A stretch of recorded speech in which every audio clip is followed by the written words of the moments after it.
welcome to another scary episode of Enter the Nerdom. And I'm here with co-host Paul Bearer just stepped into the... No, it's more Jeffrey Combs. Yeah, But okay. if it was Paul Bearer, it'd be like, oh, you know, he's a high. He's a higher Oh, guy. hi, okay. He's My higher. bad. My bad, okay. Jeffrey Combs then. Hi, I'm Stan the Morricini. Reanimator. Hi, I'm Stan Morricini. Hello, boys and ghouls. It is I, Watson Bradshaw. It's that was Vincent. That was a little Vincent. Oh, that was more Crypt Keeper-ish. A little bit, yeah. Okay, but I like the Vincent. Okay.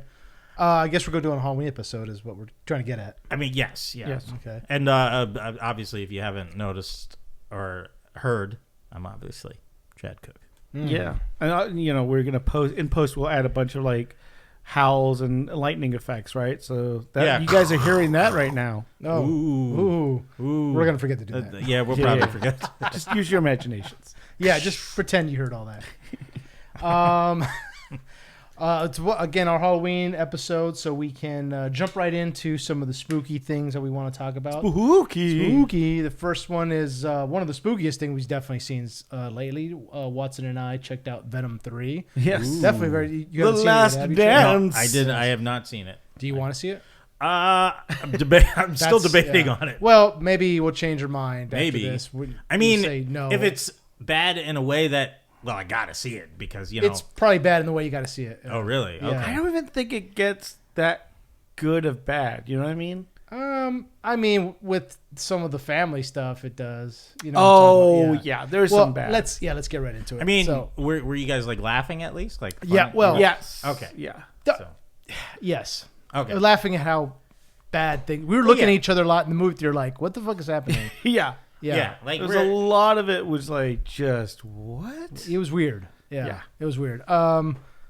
Watson, why don't you break it down for us? Sure. Just a little bit of the movie. Just well, it's the overall. third Venom movie. Tom Hardy is, and I don't know if you remember, the last place we saw Venom was at the end of Spider-Man. Oh. No, I thought Let There Be Carnage was after Spider-Man. No. It wasn't? Because then he, at the end Oh, of you're Let right. There Be Carnage, Sorry, he goes to Mexico. He goes to, then he ends up going to the MCU. Yeah. And then he gets sucked through a portal. It was weird. And then a little bit of him is left behind in the MCU. Right. Correct. So then that we start the movie there where he's in Mexico and then gets kind of sucked back into his own universe. Okay. And then we discover there's these alien creatures that are sent to find Venom. These are big bug-like creatures sent by the creator of all the symbiotes, Null, who you see in the trailer. That's about all you see of him, by the way. You see little clips of him through the episode, but Constantly has his head down. Yes. Very emo-like. Yes. Yeah. Hair in the face. Yeah. Voiced by Andy Serkis. Is what I found really? out. Yeah. I was wondering who was voicing him. But it's a complete CGI face. And everything. So they're doing a Thanos thing, That's exactly yes. what they were Yeah. doing. Okay. That's exactly what they were doing. So the whole thing is Null is trapped on, the symbiotes rose up against him and they trapped him on this planet. And Venom is the key to getting him out. And there's a codex, they call it, of information that's built into Venom's embedded body. in Venom. the symbiote. Yeah. Yeah. And so he sends out these large bug creatures to go find Venom. And these bug creatures can do whatever they fucking want in the movie. They can appear and disappear. They can make portals. Whatever the script needs them to do, they do. They can jump 30,000 feet in the air. They can see Venom from literally across the country and teleport, and they're there. Wherever he's. Somehow they see him. Yeah, whenever Eddie and Venom become their full Venom form, they're visible. It's a real nice way for them to save money on the Venom effect. Because they're like, oh man, if we ever Venom up, we're in trouble. So you just end up with a lot of Tom Hardy running around and maybe a little Venom head popping out every now and then. Yeah. So while Tom Hardy's in Mexico, you cut to a lady played by Juno Temple, who is scarred around half her body and has kind of a dead arm. She's a scientist that is working at Area 51, Okay. which is a decommissioned. Which is being decommissioned. In the movie. Yes, In the movie. Yeah. And it's For her some job reason. and apparently there's some other symbiotes landed on Earth, and she's got them all in this kind of facility. Now, they do a very quick explanation how they got all the symbiotes. They landed and the U.S. military somehow captured them all. And the flashback is like 5 seconds Oh, long. yeah. There's a lot of like flashbacks that are just makes no sense. Yeah. There's a lot of like, so her whole story is her and her brother. Her brother was wanting to be the scientist, and she didn't. I don't know. And then they got struck by lightning while they were running on a beach. Yeah. Okay. So they were hanging out on the beach, and like it's kind of weird because it's almost kind of like at first you think that they're like, It's like- in a relationship, Yeah. like these two teenage kids, and you're like They're okay. lying on the beach together. yeah, like staring up at the sky, and, and whatever. he's like, I'm going to be a NASA Yeah. scientist someday. yeah, and then he's wearing a shirt that says Area 51 on it, Yeah. and then so lightning comes, and then they run away, and lightning hits her and electrocutes him. Well, yeah, they hold hands, Yeah. and because he's grounded and she's not or something, like the lightning passes through her into him, Him, kills him, Yeah, Okay. and scars her up. scars her up. Yeah. Then she wakes up and goes to the base wearing the exact same The t-shirt exact same shirt he's that wearing. the dead brother Yeah. was wearing. Yeah, And I turned to Stan, I was like, is she wearing the and the I dead looked at it and I was brother's like, clothes? oh shit, she is. Like, why would you Yeah. wear? Okay. Throughout all this movie, we were just like kind of pointing stuff out to Yeah. each other, like, did that? And we're like, or we just like look at each other and just laugh, Yeah. like, what the fuck is happening? And then also you have Chiwetel Ejiofor in this Uh-huh. movie as he plays military- He plays some kind of general who's general like in blah, charge blah, of the blah. military Strickland? forces. Isn't his General I think it Strickland? was, Sorry, yeah. I don't know. But He's in charge of like the special forces units and in charge of like keeping Alien the symbiotes capture, in check or yeah. whatever. So, Okay. because like you see the little like bit that Venom leaves at the bar in their universe, and he like traps it. He's like, So wait, hold on. yep, So yep. Yeah, exactly. he's in the MCU universe? No. But the little bit that was left was in the MCU, not. Now they reconned that, so now it's Yeah. in his Oh, universe. Now it's in yeah. their Okay. universe, yeah. Wow. And they show up out of nowhere. I don't know how they Yep. realized that the Venom so piece was there. they keep cutting to pictures of like old school security cameras, and they're like, Oh, they right. must be all on the same network or something. Somehow they're able to hack security. Even though they're like cameras 1980 security cameras that Yeah. wouldn't be on any system, but and a closed loop system. yeah. But don't know. so they are investigating to find Eddie, who's wanted for murder for the stuff that happened in Carnage. Yeah. Like The they're police like, captain. oh yeah, the police captain that ends up like getting infected by a symbiote. Yeah. They say he's dead. He's not. He's actually at Area 51. Okay. Most famously in the comic books, that character becomes anti-Venom. Yeah. Yeah. They scrapped that idea. Completely. Okay. So they say the symbiote that was in him is dead. So he has to get infected with another symbiote. Yeah. So he ends up being, I believe, Lasher is the name of the symbiote in the movie, but it doesn't matter because Yeah. They never use him anyway. they never so, use it. Yeah. That actor had like 3 scenes and they were in a prison cell basically. Oh, really? Yeah. This movie is filled with really good actors, all doing terrible Great jobs. actors. Yeah. Are getting paid for like a few days' work. Yeah. You know, it just feels like, we got, and It was like Joker 2, like you got amazing actors doing what the best they can, what they were Right. given, you know? And It's yeah, just- so yeah. so Eddie, he's right. He's on his way to New York. His whole thing is like, I'm going to get to New York to clear my name because I know a few Yeah. judges and stuff there that can help me out. And Venom really wants to see the Statue of Liberty. Yeah, that's a thing. And then they're on the side of a plane, hanging He's on the trailer who they're hanging out on. Yeah. And then because he's full venomed up, the creature spots him from like Somewhere. Mexico City Who or something knows? like that. And looks up and then can jump to the plane. From like 1,000 miles, over 1,000 miles away. Right. Yeah. It just flies And right up shows there. up. Yeah. And then immediately gets chewed up by the engine Mm-hmm. and like splattered everywhere. It gets But torn in don't worry pieces. because they're Yeah. immortal I don't or know. something. They can just kind of They're regenerative. Yeah. They can just like reassemble themselves. So yeah. So Do they have similar weaknesses as the symbiotes? No. Like no, they sound? create sound waves. They Yeah. can like Oh. blast it with sonic. Yeah. And every time they chew Facts. something up, it just like, It's like a wood They- chipper. yeah, it just shoots the remains of whatever they eat out of the back of their head. So it's like a plane's engine. Exactly. Exactly. So Venom jumps off the plane, ends up by the Grand Canyon. And there's a running joke in the movie that he keeps losing his shoes. Yeah, oh yeah, that's a big part of the movie. Is Eddie starts the movie with Crocs on. Yeah. Then he ends up with some cowboy boots. Something, yeah. And then and then there's a scene where Temple, her character, what was her character? I don't even remember her name. Her character, the doctor, she shows up for work in Area 51 after her dream sequence, whatever that was, and she runs into a coworker who says something like, "Oh, the pairing went." You hear her say in the background, "The pairing went very well." And to another coworker, "Oh yeah," and then she takes her shoes off, her coworker, and like they're like these pink like high tops or whatever. Yeah, oh yeah. And she puts them in a little cubby. Puts them in a little cubby, and they hold on the shoes for a while. Like, hey, these are going to be important. Remember them. Yeah, and then that's it. Then the movie moves on.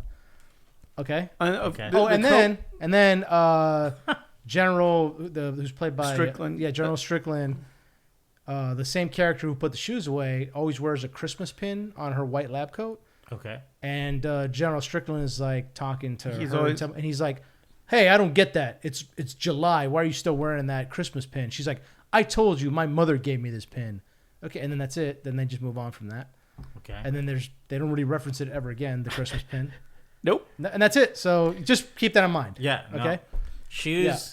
Shoes. They make her a big shoes, thing to her push Christmas in pin. Yeah. on this Christmas pin. Yeah, her shoes and her Christmas pin. Just keep that in mind. Okay. So. And also don't forget that when General Strickland shows up on the Area 51, he's got to be the one that goes and turns on the giant acid machine. So there's a giant acid machine that I guess they're using to destroy equipment. Yeah, it's an acid bath. I don't know. Anyhow, he's running or something. He's like, it looks like he's like doing PT. Like late for work. He's like running around, and he just goes up to this acid bath machine and scans his retina scan for some reason. Yeah, retina and thumbprint. Retina and thumbprint, even though that's never relevant ever again. And then he like destroys some equipment and moves on. And it's like, what was the point? I don't know. Anyway, so and then Temple shows up. And for someone being in the military, like I was, Temple shows up to Area 51, which apparently doesn't look anything like Area 51, obviously. And the gate guards are, I think they were Air Force. I think everybody in this movie was Air Force. It might have been Army. I don't know. They didn't have any name tags. So special ops. Yeah, you don't need special name ops. tags. Anyhow, That's but right. they do have rank.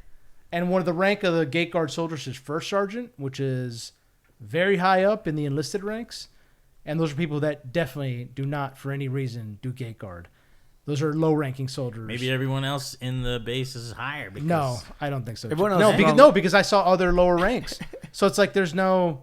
How is the first sergeant? Anyway, the lower rank of special op is higher than the first sergeant. No, that's not the way it works. That's not the way it works. We don't know, man. I do. No, we do know. No, we do but, know. But this is a fictional universe. Oh so. yeah. Well, and don't forget, Juno so. she drives an old Bronco truck. Yeah, she drives. Which gets special permission to be put on the base down into the sub-level. Oh, that's and right. like, I forgot about that. Holy the one shit. security guy's like, "Don't worry, I'll take care of your car." That's right. Her car is transported into their lab. I'm like, well, isn't there a parking lot? Anyway. And you would think like, it's like, okay, maybe they're setting it up. They're going to use that truck so much setup in the future. Yeah. And they don't. Yeah. Maybe, someone's going to drive it throughout the lab or save somebody. Right. No, they never use it. Anyway, so there's a truck in the lab as well. Yeah. But it's never referred again. Okay. Reference again.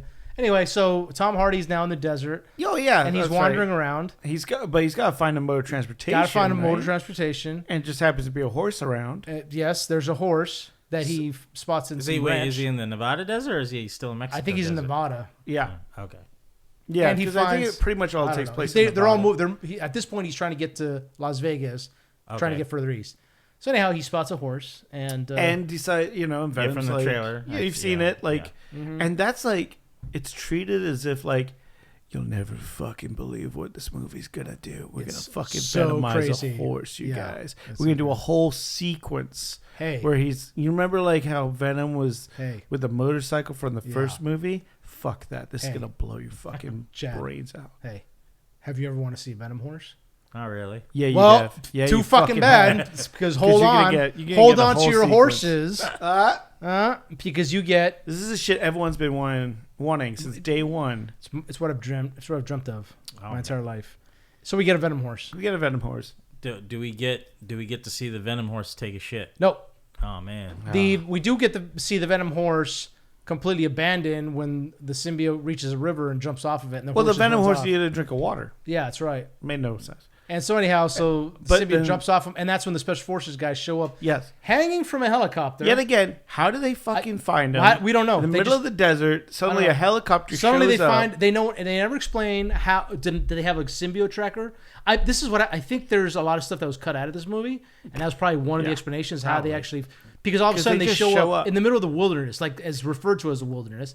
Right. And There's no footage there's of nothing, Eddie there. Nothing. There's nothing out there. Just trees and rocks and. I think so anyhow, they got like some report of the plane. the plane, but that was it. there's nothing that said anything about Venom being a part of it. No. So anyhow, they show up and the special forces guys are hanging from a Hanging helicopter, off- yeah. like from the bottom of a helicopter Yeah, with a rope, which is They showed in the trailer as is well. a terrible idea because helicopters move, and these guys will be slamming into each other, causing You'd have some mass broken bodily bones. harm. Well, Yeah, These ropes are obviously stiff as that's even worse because they would break and have the soldiers plummet to their deaths. maybe they're You made want of, a little give. maybe they're made of adamantium. There we go. No, no, because they're ropes. We could see them moving as ropes.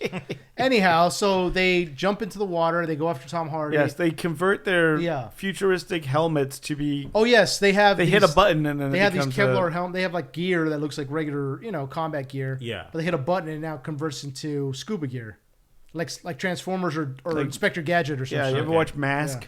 Yeah, oh, there you go. okay, Mask, yeah. There you go. And then they jump into the water. They've Yeah. got little like personal. Fucking rip it, That's right. rip it. You You drunk? made me spill it. God damn it. Sorry, I'm pouring water here. Go ahead. Sure, it's water, quote unquote. But yeah, so they get in the river. They get in a scuffle. At this point, That's the water effect. there you go. See? I'm doing it on purpose. Venom and Eddie are separated because Venom was on the horse. Eddie gets kind of taken out by a couple of soldiers grab him, and then the Venom is like goo state, right? Okay, Little yeah, ball yeah. of goo in the water, and they decide to throw a net around it. Yeah. Now here's the thing when I have a problem with the net, This is where Watson. I said we were turning to each other a lot in the movie, and being like, "Wait a minute." and I was And like, Watson turned to me. "There's holes in that net. Yeah, It's a regular net. it's a net. There's no like ability that Like sends out. you think you'd hear like a zip zap or something, Or something, It's or just like a maybe fucking net. maybe like a It's a ball of goo. yeah, maybe like a sound Right. barrier or sound wave that would keep it contained inside the net. You know, It's a net. no, it's just a net, like made out of like nylon rope. Yeah. Maybe he just knew he had to be taken in. He's like, you know what? Because the I'm script done wanted resisting. it. Yeah. Script wanted it. Yeah, So Eddie struggles with he someone gets in a under the scuffle. water. Yeah, And that person pulls, Yeah. he pulls the gun I Or think did she. she- I think she pulls the soldier pulls a gun, which underwater. I don't know how that would fire underwater. But okay, anyway, not all guns fire underwater, but okay. Anyway, a lot of them have trouble doing Special that. scuba gun. Special scuba gun. Yeah. And then Eddie is able to take it and he shoots the Yeah. soldier, and as he shoots him, the mask comes off, and it's revealed to be this random woman who's like has big wide eyes as she's Yeah, dying she's and like, being like, yeah. pulled. She's like, Yeah. and And I was like, then are you we just see Eddie like, yeah. oh no, what did I And do? we're like, are we supposed to feel something? Well, Yeah. hold on. How deep is this river? This is like It's like 10 feet. yeah. Yeah. okay. So Yeah. But it's got rapids. It's going It's pretty a rapid, fast. yeah. There's a fall. Think of the Grand Canyon kind of looking river. So we're talking River Wild type. Yeah, of yeah, Colorado exactly. River. Okay. Yeah, exactly. Some- Exactly. right, yeah, Colorado rapid River stuff. type. Yeah. So then they're getting close to Yeah. like a waterfall, and like Venom symbiote gets away because it jumps onto a fish, and then like becomes Venom fish, and then Venom Hey, fish Chad, becomes. you ever want to see a venom fish? Do you want to see a Venom frog? Because then it jumps onto a Venom Yeah. Oh frog, man. and then the frog jumps, and then it bonds with Eddie, and he becomes like Eddie with like a Venom fishtail kind Yeah. of thing to Yeah. propel him through the water. It's fun. And they get out of the water and they run into a charming little family that So there's all of a sudden we go to this family that's traveling in like one of those old like Volkswagen like hippie vans. Yeah. I mean, this is like you couldn't be more like stereotypical hippie Yeah. family. So he's like hitchhiking. But before they run into Eddie, there's a whole scene of them just driving around, and of course the woman like they're driving, and he's like, "Oh, we want to see." The husband's like, I don't remember their names.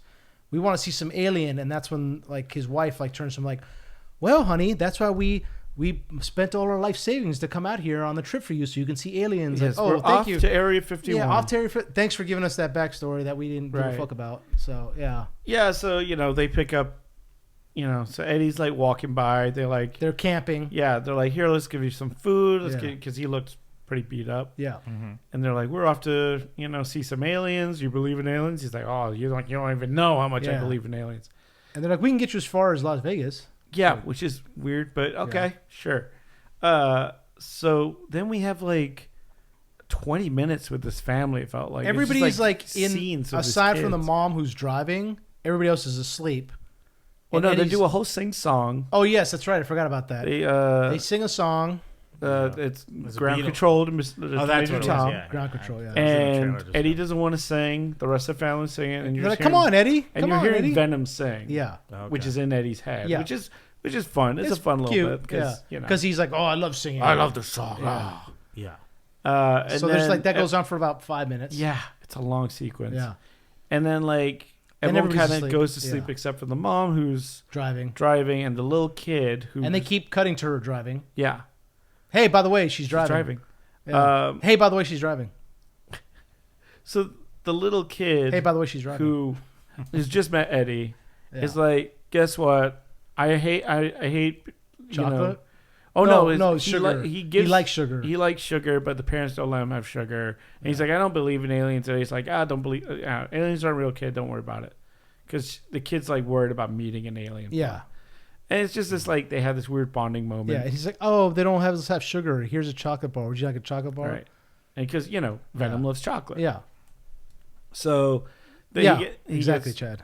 he gets dropped off in Vegas. Yeah. Well, wait, but also the guy in the van is Reese Davies. Oh yeah, who- by the way, it's Reese Dr. Davies. Khan. Yeah, Yeah, I know, exactly. we forgot to mention Yeah. that. It's Reese Davies. fucking Davies, Yeah, getting exactly. a paycheck on this. Yeah. Which is just insane. Then It's they like- drop him off in Vegas, give him another pair of shoes. yeah, and like $20 $20, yeah. so that he can go, and then they have a fun sequence of Venom learns how to gamble. Well, first Eddie knocks a guy out. Venom knocks a guy out. Oh and yeah, they takes go his, to takes his tux. yeah, they go to a hotel. Yeah. They can't get in because it's a dress code, Yeah, and he looks like shit. and so he knocks out a guy in a tux. Yeah. Well, and that's the one thing that I feel they never really explored with the Venom movies is Right. they have the ability The to symbiote can to turn build into one- clothes. Exactly. Yeah. So you don't Could need be- clothes at all. exactly. Yeah.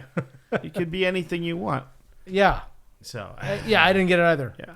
That's what I was thinking when I was watching the movie. I was like, wait, anyway. So He knocks the guy out, takes his very nice shoes, yes. dress shoes. And then goes to the casino, gets behind a slot machine, and then Yeah. Venom's like, "Oh, I love this. This feels great." Yeah, it's from the trailer, and they just Yeah. keeps and I blows all their money, all the $20 in like 2 And minutes. you're like, okay, Yeah. there's something.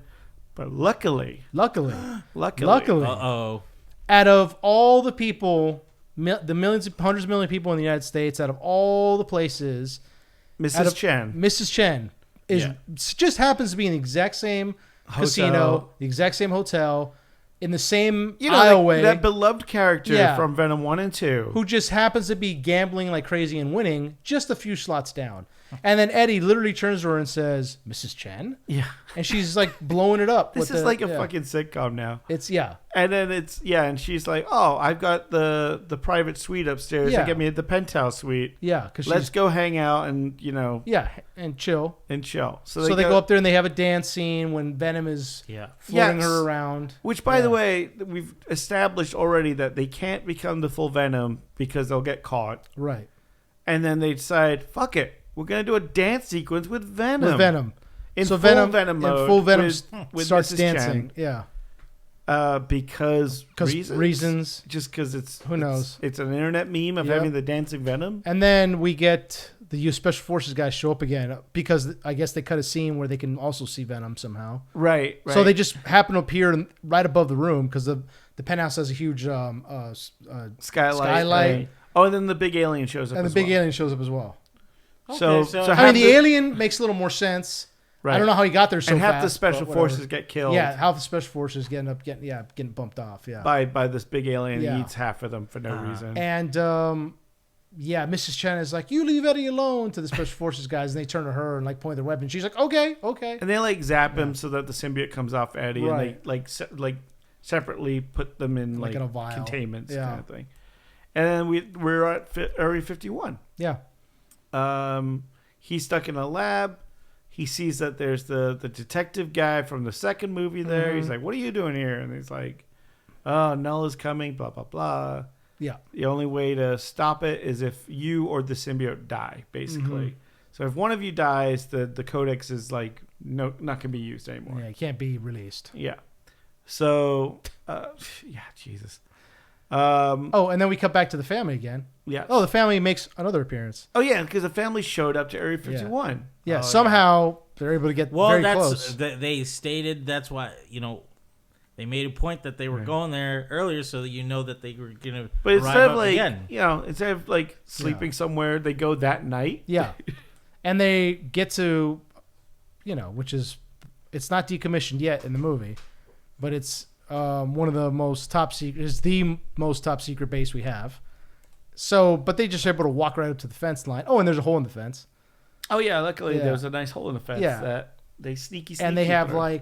they get to a part of the fence line where like people have been hanging like alien dolls and fucking. Hey, I mean, if in Close Encounters he could sneak his way up there, they could sneak through a fence. No, Chad.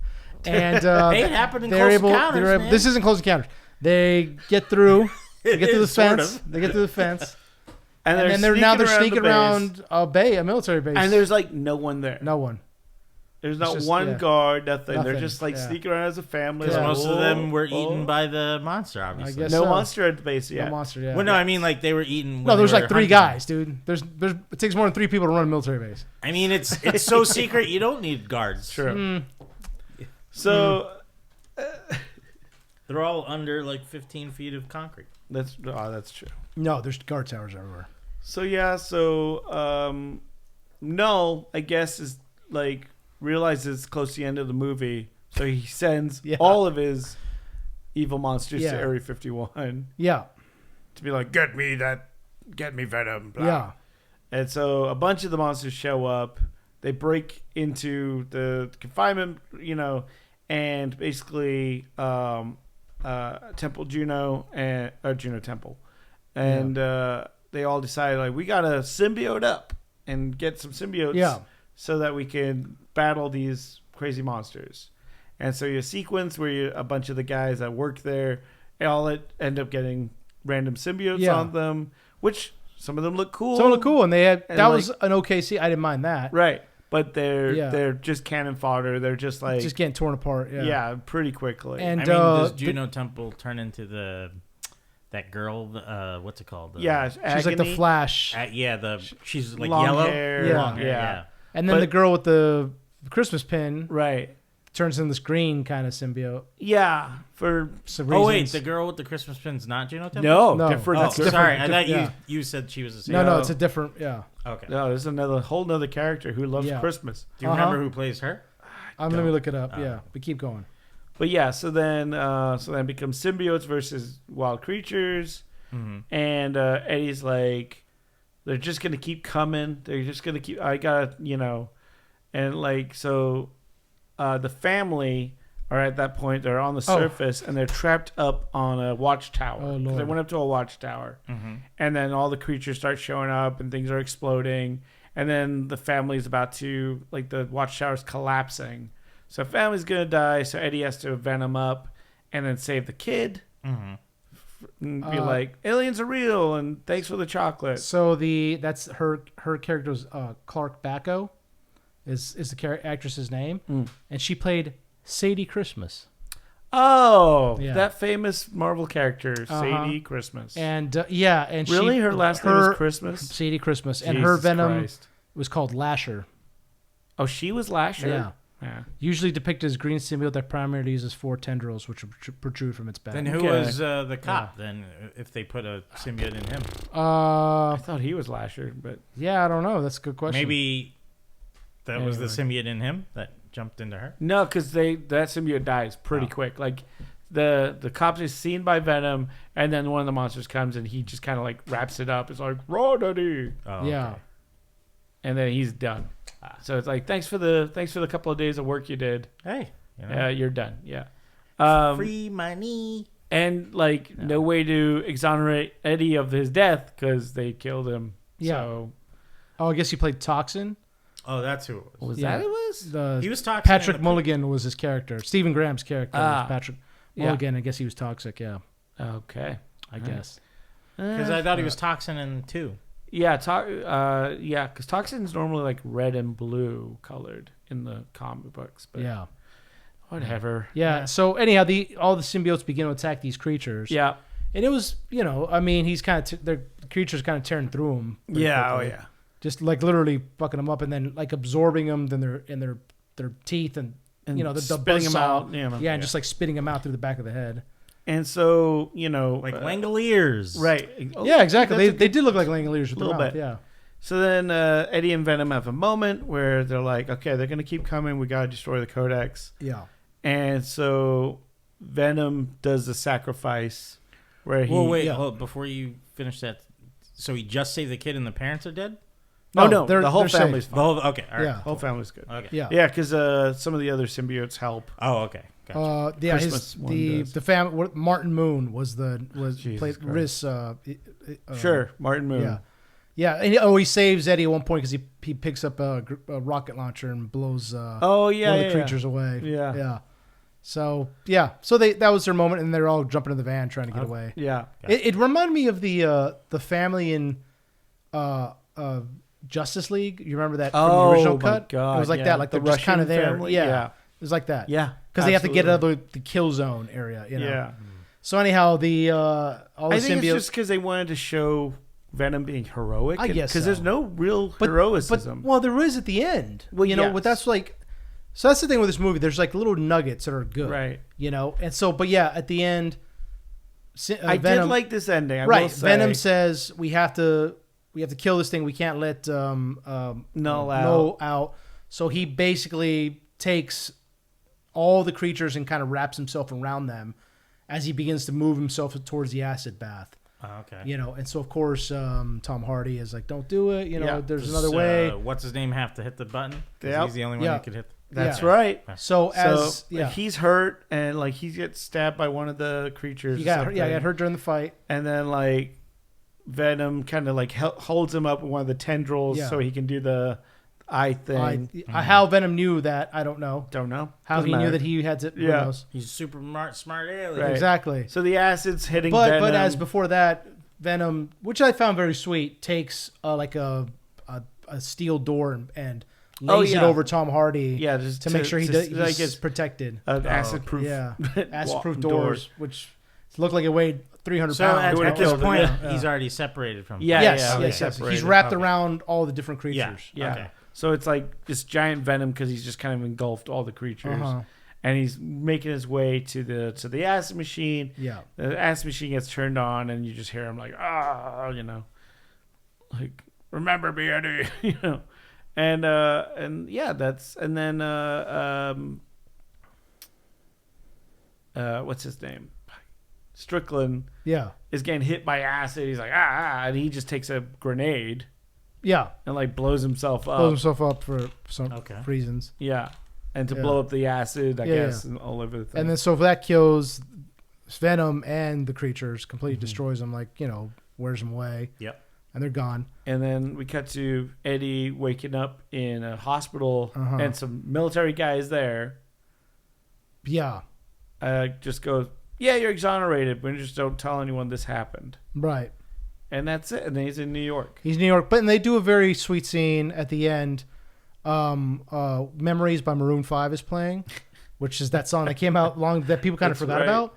And I was like, what is this song? I was like, oh shit, I forgot about the song. He's in New York and that song is playing and he's looking at the Statue of Liberty, and he's thinking like, hey, I'll miss you, buddy. Yeah. And that's like a very touching scene. It was like, it was the most like heartfelt scene in the movie. Yeah. So, and that's it. And now there's mid-credit scene. Noel declares that the universe is no longer safe from him now that Venom has fallen. And in a post-credit scene, Which doesn't make sense. 'Cause Exactly. He's stuck in that prison. right. So why would he be like exactly because "Aha." he has no codex, so Wait, how can he escape? Who declares it's Null declares the universe is no longer safe from him now that Venom has fallen. Which how was it that Yeah, Venom was because the it's only one like that your could heal him back? champion is gone. Right, and it's like, well, Venom was the only one that could hold him back. Well, I thought he was the only one that could release him. Anyway, whatever. Yeah. And there's a post-credit scene. It says a panicked bartender escapes the burned remains of Area 51 as a black cockroach crawls from the rubble next to a broken vial that previously contained a sample of the Venom symbiote. So maybe he comes back that way. So Venom is back. Yeah. All right. So anyway, They did make a joke earlier that cockroaches would survive. Oh yes, that's right. That's right. They just threw that out there. Yeah. Oh, and then we forgot about the shoes that the camera held on for a while. When Eddie escapes from his cell in Area 51, that's those shoes he grabs. Yeah. So that was important. What what was her name? So glad they established. Sadie Christmas. Does Juno Yeah, Temple survive? She she does. does. Yeah, she everybody has- survives except for Venom and the General. Yeah. So they made it so all the symbiotes are actually nice. Mm-hmm. Okay. That all of them were like misunderstood and they were just trying to escape from Null. They were Right. refugees kind of thing. See. Yeah, So, but I mean, So- it does make sense of them saying the world's not safe from Null because Venom didn't die. I guess. So- Yeah. So I guess there's no point for that big sacrifice. yeah, I guess not. If you're gonna have Venom come back. Right. Anyway, that's yeah. But was there any after credits? That was That's the what I after just credits. yeah. Oh, okay. Yeah. Was the Null bit Yeah. where him going like, "Your champion is dead. Yeah. Regan. The king will rise." Blah, Right. blah, blah. And then there was the cockroach. post credit, which we Post- didn't even yeah. stay around. Unless Yeah. they did something where there was a misinterpretation where he, he didn't have, or something to release Null wasn't where one of them had to die or something like that. I don't know. I don't know if you can Well, figure that out. I don't know. Let Yeah, us know. the Codex had the spiral like glyph on it, which Right. in the comic books is more to do with Carnage. Hmm. Like Carnage had that spiral glyph Yeah. when he became the king of the symbiotes for a while. So I wonder if Carnage will return, but I don't know. It just seems like Sony's like, we got our Thanos, guys. Yeah, exactly. I was hoping Morbius and Vulture would show up to help To save the day. recruit. Yeah. They're pretty dope. Like, hey, I you're hate doing, Spider-Man too. Yeah. You're doing Area 51, huh? So yeah, that's where the movie left Yeah. off, and Boy. yeah, it was. I don't know what that was. Although I will say, at the movie theater, there were a lot of people coming in and out of movies wearing Venom shit. Yeah. There's like I a think lot of Venom Venom is a fans. popular No, enough yeah. property. People are and really enjoy those movies. Yeah. And I'd say all three movies are very. They're not disappointing. They're very Right. middle of the road. Yeah, I don't think any of them is like, you never get to a real height with those No. movies. I think the second one is the better Venom movie. probably. I mean, I really can't. Like, they're okay. I just don't Right. really consider them Venom. Right, But right. it's just like, yeah, whatever. I mean, Yeah, it's cool, I guess. Just and yeah, I mean, just I feel like there's a lot of missed opportunities. Yet again, it was like I was excited when the trailers were running and they showed like Null. I was like, ooh, finally a villain that isn't just another goo monster versus goo monster. Yeah, And Well, then, I was hoping we'd get to because when he was the Lethal Protector, he was hired by a government agency doing missions and stuff, which would be more interesting to see. But obviously, we didn't get there. So, I mean, no, and we didn't get to see him.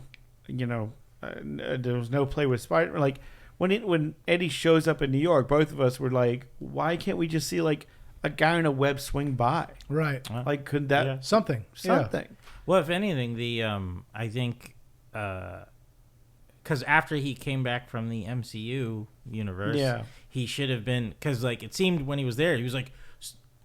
Kind of being, or Venom was Venom kind of being influenced by. Recognize it a little. Well, no, not that, but more so that he's taking note of superheroes. Like we Yeah. should be superhero. Like this movie should have dealt with him trying to become a superhero. Yeah. And then, but we didn't obviously get that. So I was No. just like, And yeah, again, the most the best relationship in these movies is Tom Hardy and Venom. Right. The Eddie Venom relationship. Yeah. Is whenever you see a scene where it's like Tom Hardy like talking to himself, it's pretty entertaining. No, I have no doubt Tom Hardy's a great actor. So, but yeah, he's the best. Yeah, he's the best part of the movie. Yeah, but it was pretty bad. Yeah, man, it was just we just kind of kept looking at each other and like kind of rolling our eyes and kind of laughing at shit, and it was like, I don't know, it just seems like this movie a lot was cut out of it, and then there was a lot like inserted maybe from the studio or something. I'm not sure. It felt pretty flat. It was very flat, and it was just like it took a lot of weird choices, like the whole shoe thing, like that's supposed to be, I guess, funny, but it really wasn't. They held on the Christmas, Sadie Christmas. I guess it makes a little more sense why she was such a Christmas fanatic, but she wasn't. Again, doesn't make sense. Yeah, she just had some oh pin wait, on. hold up. Like, did Tom Hardy drive out of there in that truck? No. Oh, okay. So the truck. Yeah, exactly. That's what we're saying. The truck didn't. I mean, she was driving it around. She drove the family out. Yeah. Oh, okay. On the truck. Exactly, but to their van. Yeah, exactly. But that was it. Okay. Like just to establish there was a truck there. Yeah, man. A lot of it just the movie was, I don't know, man. It's just very incoherent. It was just there was a lot of weird cuts. Oh, and then like when we got out of the theater, Watson and I kind of like looked at each other. It's like, was this sound off? Oh, and it was really like the gunfire was like very muffled. Yeah, like it was there very a lot of bad sound. A lot of bad sound. Like the dialogue was muffled. Yeah, man. There was stuff like it was like that was the take they went with. Like, it was like. I know there's a lot of weird scenes like Sadie Christmas, which now we know her character's name. She like there's a moment after, Strickland is like, I'm shutting this place down or whatever. The scientists are in charge, and she kind of goes to her colleague, which is a different scientist, and like looks at her, and she's like, when was the last time you spoke to your family? Like trying to feel like a heartfelt moment. She's like, oh, it's been a while. Oh, okay, and then cut next scene. And we've never didn't establish who this person was before, and you don't establish anything afterwards. Something to do with her mother, I guess, gave her that pin, and now she's. And then there's probably a ton more with that. Exactly, that's what I'm saying. Like a lot was cut out of it, and then also Temple's character, like her brother, like there's a moment where she turns into I call it the speed Venom. Yeah. She's Venom, she's got super speed. Yeah, she has super speed. And she has like lightning. It has like lightning. It looks like Flash. Yeah. And she is running to save one of the family members, I think. Yeah. And like they intercut with the scene of her and her brother on the beach when lightning strikes, and like she lets go of her brother's hand, and this time she like gets the hand of the family member and runs away with it, and like that's supposed to be her arc. Is that she held on to somebody turning flat? I don't really get. I don't know what they were trying to do. I don't know what they were trying to do with that character. But anyhow, so that was her arc. Something about a hand holding. Well, I'm not sure. You know what? I think I'll just have to wait for the director's cut, so then I get the full. Yeah. Well, and story. that was the thing too. There was so many scenes with like a line of dialogue, huge pause, line of dialogue, huge pause. Like I'm like, who? Like, why is this not edited better? Yeah, or like, I don't understand it. It felt like a lot of it was like, oh, we're just gonna let you riff, or we're gonna let you. Well, it felt like this thing was because I remember seeing the trailers for a long time. Yeah, and I wonder if the producers and the like got involved, and it's like, no, let's change this. That's up what we're saying. saying. Yeah. So I'm sure that's the case, and a lot was missing from it. So yeah. And it was just like, well, we just need to make sense for kids. We don't need adults to really get it. Yeah. So, and it kind of has the same problem that a lot of. It's interesting to me anyway. Like the third movie in a franchise, and they let the writer take over as director. Oh. So like kind of like Blade 3 was Goyer's first directing gig, and same with like Simon Kinberg did all the newer X-Men movies, and he did Dark Phoenix. Mm-hmm. This is the same thing where you've got same. Yeah, with the writer's name or the director. The director's. I'm gonna look it up. But yeah, we were saying the same thing. It's like I thought Hardy like helped produced it. I think he did. I mean, yeah, he's but been producer since the second one. So is it directed by Kelly Marcel, which I've never heard of? So she also wrote it. Yeah, she apparently her and Tom Hardy go way back. Where she was like ahead of an improv thing at a pub by like Tom Hardy's house, and they met that way. And like he has like the tattoo Muse tattooed on him based on her. Oh, and she's worked on 3 of the she did all the Venom scripts. Yeah. And did a little bit on his movie Bronson and stuff like that. So apparently she wrote the film adaptation of 50 Shades of Grey. She wrote Saving Mr. Banks, which is how she got her start, I guess. Yeah. Yeah. So she's been in his life for 20 years or something. And then they were like, she worked on 3 movies, so they're like, here, you get to direct. And I think it's a lot of Tom Hardy being a producer going like, I want her to. Why don't you have her direct? Right. Come on. Yeah. She knows the stuff. But I don't think she's a good director. I'm sorry to say. I think you could be a writer, but if you don't have a good understanding of the visual language, it makes a big difference. Yeah, that's true. Because Andy Serkis directed the last one, and I feel like the action sequences in that last one were a lot better thought out. And because he knows large CGI, sequences, Part of the right? second one. Like all the stuff in the cathedral at the end of the second one, I think looks fantastic. There's some issues with I mean, because even Carnage wasn't bright red, so it was still confusing. I was like, yeah, no, and his size was off. And the lighting in the church, I was just like, this doesn't help, tell everything apart here, right? And there was a lot of close-up shots for the fighting, but I mean, it saves you money if you're doing a CG fight. That's just how it works. Yeah, this one it felt very flat. It felt very all right, we're gonna do everything in a wide shot. We have monsters versus symbiotes, but it doesn't matter. They're all gonna get chewed up and eaten anyway. Yeah, so man. We're not gonna spend any time on those characters at all. One will be yellow, one will be green. Yeah, it was that. But I also if they switched up from the first director to the writer in the movie during the filming. I would assume time limit came into play, and they were like, "Well, we gotta cut out some parts and just wrap it up." So I don't know. Yeah, I don't know. I also felt like a very cut and paste movie. Just your typical big budget studio movie. It was just nothing. Again, there was nuggets of it that are okay, like Venom saying goodbye to Eddie, and Eddie saying goodbye to Venom at the end with the Maroon 5 song, playing. But yeah, overall, it was just this was just not a very good movie. Right. I thought. So you liked it more than Morbius? Oof. Yeah. Well, I mean, what would I much rather watch again? Probably this. We got the Morbin time guy over here. I think I might go Morbius over this. Really? Yeah, it's hard, man. I'm trying to remember Morbius. I don't know, man. I watch it twice a week. No. Yeah. I don't know. I mean, yeah, it's funny to me. This year we got, we started the year with Madam Web. Yeah. Then this, and then we've also got Craven coming out next month in December. Yeah. Craven's gonna blow it out of the water. Dude, let me tell you what. Let me tell you, we're gonna do a whole expose on Craven. How would you guys rank? Okay, so you have Venom 1, 2, 3, Madam Web, and then Morbius. How would you rank those movies real quick? I haven't watched any of them. Aside from, I should say I haven't watched Madam Web, so I don't know. Well, I mean, you could rank the 4 then. Would you say Venom? 1, 2, and 3, and then Morbius. I'd probably go. I actually liked the first Venom. It was okay. I'd probably go the way that they're laid out now. 1, 2. Morbius and Venom 3. Which one should I? I don't know, man. I'd have to go with Venom 3 and then Morbius. Yeah. I would do. But they're neck and neck. Yeah, I do Venom 2. I think it was better. The first movie it's good establishing the character of Venom, but when it comes to the big bad Riot, who's the main bad guy, that is just another black goo monster. I thought Carnage had a little bit more personality. That's true. And a little bit more. He had the whole thing with the girl. Yeah, that, I like that storyline. So and Woody Harrelson's great.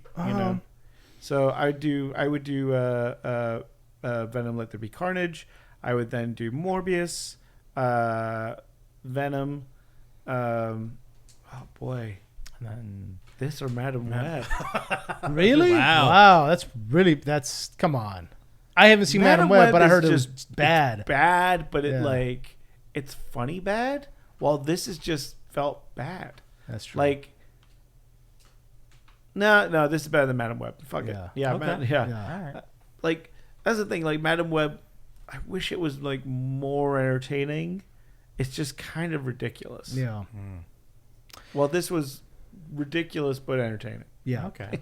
I got that. to bring this up, with the Maroon 5 Memories song. This guy loves Maroon 5 over Yeah. here. So, it was funny because I wanted. There's a check here by Maroon 5. Sponsored by. Their next concert is March 8th in Las Vegas, by the way. Oh. I say that because I say that because I'm looking at their YouTube. But I He's went. got 2 tickets already. Yeah, I went Julie. to the YouTube Maroon 5 YouTube page to listen to that song. I was like, what the fuck is this song? Looked it up and just wanted to see the comments. I got to read these comments. Yeah. Every single comment. Thank you, Venom. I'll never forget you, buddy. Eddie Brock, Venom, The Last Dance, 2024.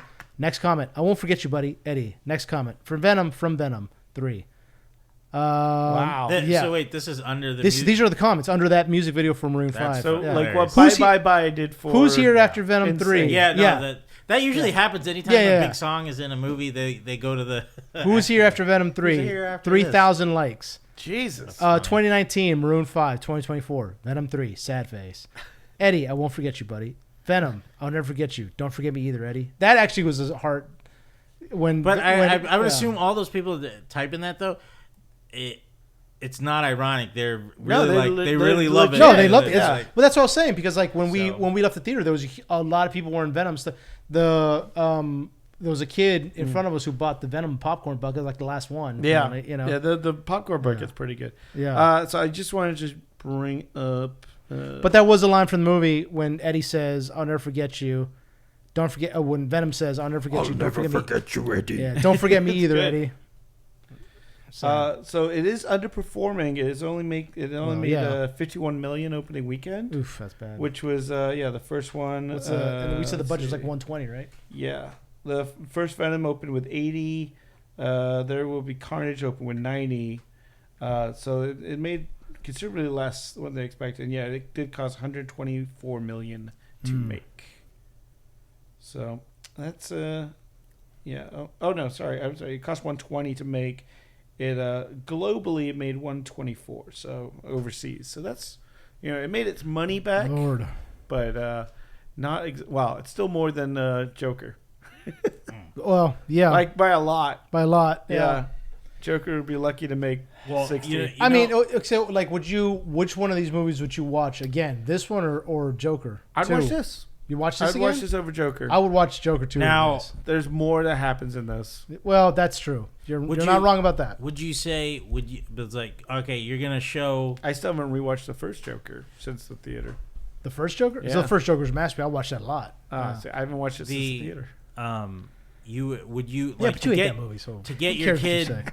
into Venom? Would you show him these movies, the Venom movies, Second one. or would you show him? I'd show him the animated series. Well, yeah, there's the animated series, the Venom movies, or Spider-Man 3 with Topher Grace. Oh, God, definitely which- not that. That's a terrible version too. Yeah. Or the Spectacular Spider-Man version was really good too. I did like the Spectacular Spider-Man version. That Spectacular was more Spider-Man based on the version was pretty Ultimate, dope. Yeah. Venom's storyline, which I like. Yeah. Yeah, I mean, you thought this was better than Spider-Man 3, though, right? Venom's did, Spider-Man yes. 3? Yeah. I mean, it's funny because the Venom in Spider-Man 3 is more in line, like the origin story is exactly like the comic book. Right. And I get what they were trying Raimi to was trying to do of like Topher Grace being like the reverse of Pete Tobey Maguire, like still that small frame guy, but just being kind of an asshole. Yeah. So I get what he was doing, but it just came off really bad. And it's like, at the end when he like teams up with Sandman for no reason in that alleyway, he's just like, let's take out Spider-Man. It's like, hey, I hear you hate Spider-Man. Yeah, it was just ridiculous. Yeah, no, but well, that's producers getting involved. There was just too much. Too many cooks in that kitchen. But I think I would show the first one. I thought it was really well done. Yeah. And yet again, the second one I thought was great. And it had more personality from Venom. Like the whole scene where he like goes to a nightclub and he's like he like leaves Eddie and he like is killing people trying to find another host. I dug it. Okay. Yeah. So Yeah. I would show these 3 movies probably. Okay. As a trilogy of Venom. They weren't, aside from this one, they weren't god awful. You know what I'm saying? Not that this was god awful. It's just, it just wasn't. I was like, what I'm not sure what they were trying to go for. And it seems like there was a lot, like you said, a lot of chefs in the kitchen. Yeah. And I'm almost positive this was a lot of studio interference. Like, because they're worried about how superhero movies are going. And they're probably like, hey, let's do more of a family to get more sympathy. Yeah, for I would whatever. I would have cut all that family shit out. You know what this movie should have had in there, or the best cameo they could have done was got Julia Stiles to make an appearance, because the Last Dance movie of hers back in the day. I was wondering where this was going. What? You don't Save remember the Last Dance? Save the Last Dance. Oh shit.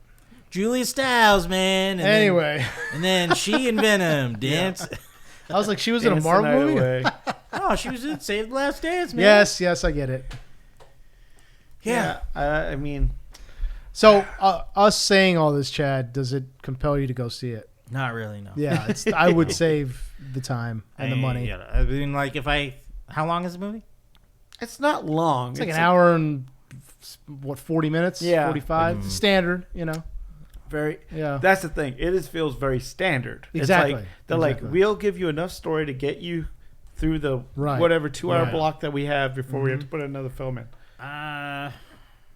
Yeah, I mean, like, unless someone wanted to go, I guess I probably wouldn't. I think I would could just probably watch when streaming. when it comes out and stream, or like even like scenes will show up on YouTube. Yeah. You could probably cut through as many, 6 or 7 scenes and have the whole. And movie. somebody will make like a cut of it with just the Venom storyline. Because that's, I mean, that yet again, Tom Hardy. When it's Tom Hardy talking to Tom Hardy, it's great. Yeah, his interaction with Venom is great. Yeah, it always is. Like the bit where at the beginning of the movie, he's making himself a cocktail, right? And Eddie doesn't want to drink. Yeah, because he's like, I'm sober. Like, and Venom is like, he says, "Can I just have a glass of water?" Yeah, and Venom is making a margarita, or no, it's a Bloody Mary, something. And it's funny. Yeah, it's funny. I actually laughed at that because and there was another, like, again, going back to the ending scene with the song. They show all different, like they show like cuts from the first 2 movies and them interacting together, which made it hard hit even more. Yeah. So. I like the part. The ending was really good. He really loves Maroon 5. It's a great song. You know what? That song, I was looking at the reviews of it, and people were hating on it. I was like, that's a pretty good song. So it got you in the feels. Got me in the feels. If it works, it works, man. It works. Proudly sponsored by Eddie. Maroon 5. So Venom 3. Do you recommend it, Watson? No, I wouldn't recommend seeing it in theaters. I don't think there's any sequence that would need to be seen in theaters. I was thinking, like, I saw 2 in 4DX and I loved it. I don't think this really has anything that makes me want to, like. You wouldn't check it out in 4DX? This one? No, not really. Yeah. The horse sequence, that's about it. Or the airplane? Yeah. No. Okay. So I think you could wait for it to stream or something like that. Agreed. Fair enough. Venom 3, check it out. Don't check it out. Yeah. Whatever. Whatevs. So moving on to our next topic for our Halloween episode here. We were thinking we could do a recast for modern horror icons for today. So, some ideas of who we would cast if some of these were to be remade today. We got some horror icons on here. We got Freddy Krueger, got Pinhead, Ash from Evil Dead, Chucky, Candyman, Phantasm from Tall Man from Phantasm, excuse me, and Regan from The Exorcist. What do you guys, Watson? You came up with this little idea. What do you? Yeah, because last year we did the old school Universal monsters, and we did. I really dug our little recast of that. And I think now is this like people who were stars right now? Yeah, so the way I saw it was, we're rebooting these ones. I put on there that I didn't see a need to put like Michael Myers or Jason on there because that gets remade all the time and it's got a mask that doesn't say anything. Yeah, so exactly. We could just keep saying like, well, Batista should do it, big guys. But I figured these were horror icons that had personality. Yep. And if I was to make these movies today, who would I want in these roles? Yeah. So I don't know if we want to go one by one with each character by character.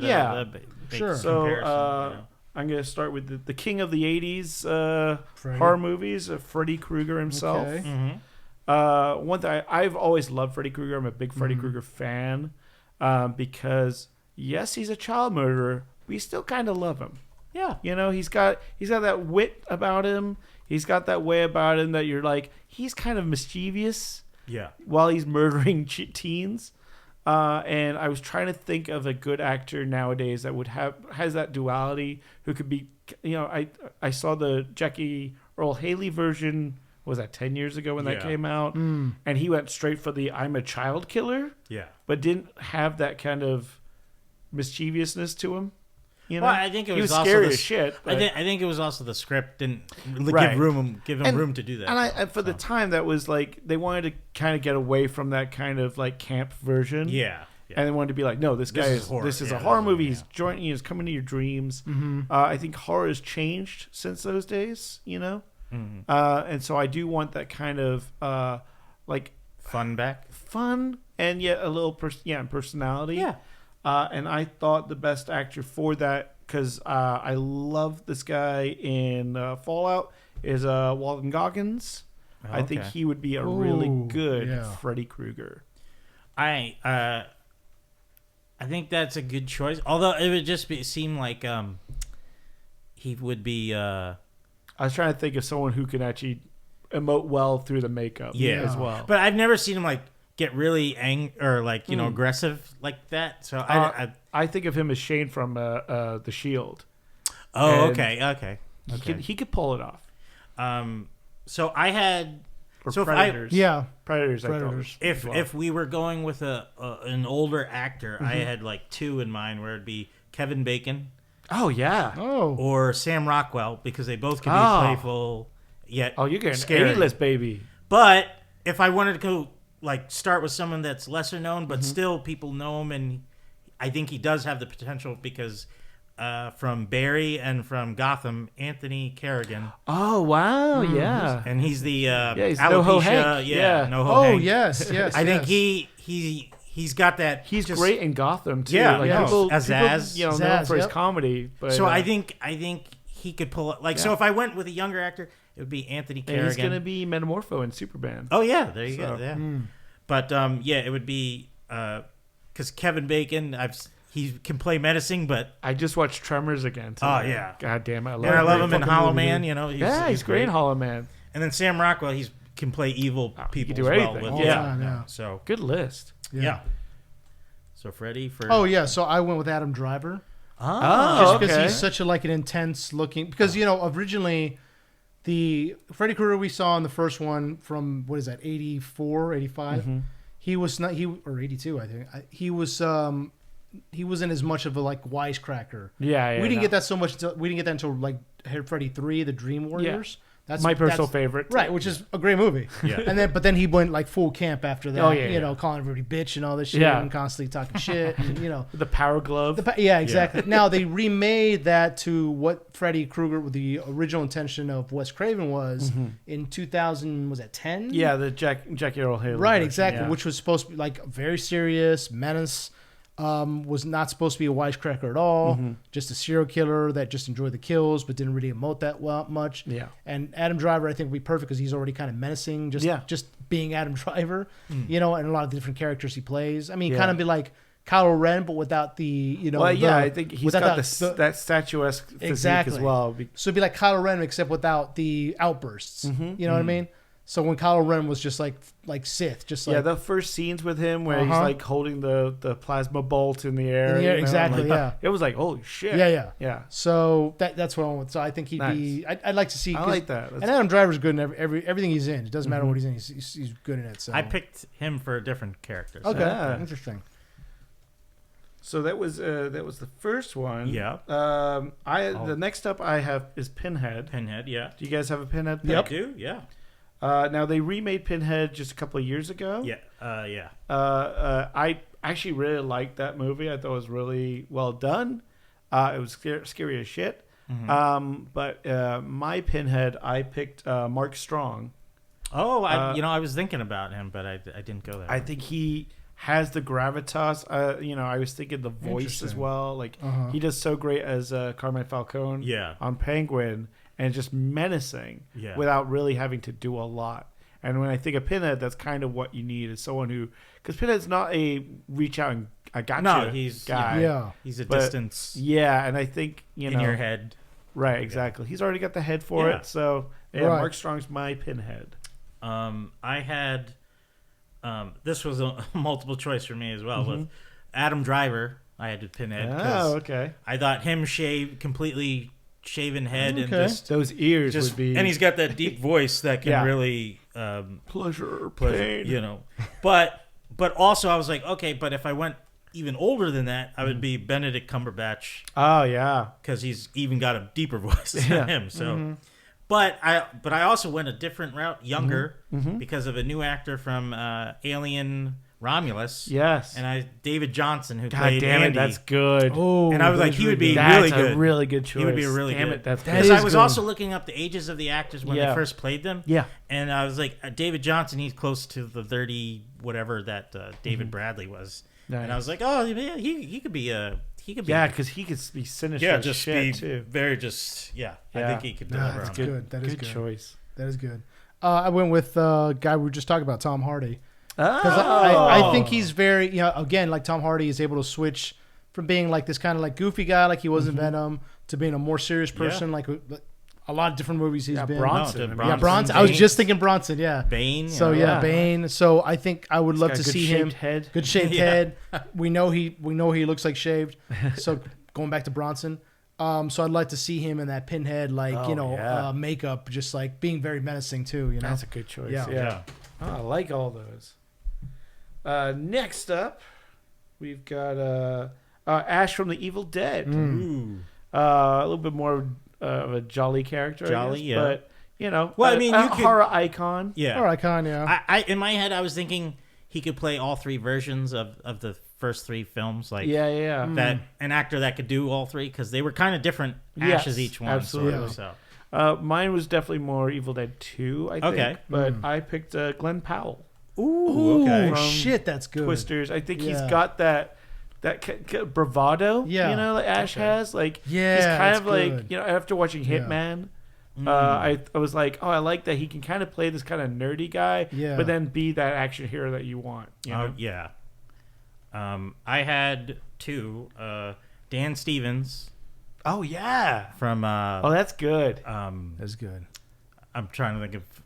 He was just in Annabelle. He was in Kong versus. Yeah, Kong. He was the Kong pet veterinarian. Yeah. Or the kaiju veterinarian. Yeah. He's great in Eurovision. Yes. He's a great actor. He was the evil doctor in the Cuckoo. Cuckoo, yeah. That's right. So I thought he could be because he's played a lot of zany. It feels like he could also do the physical element of Ash as well. So. And then the other version, I was thinking Carl Urban, because he could do boomstick. I think he could deliver on those lines. Where this is my boomstick. Yeah. Type of stuff. So but obviously he's a little bit older. But I mean, I still think he's in great shape. Yeah, he's with the boys. So I felt he would be a good choice as well. Yeah, that's good.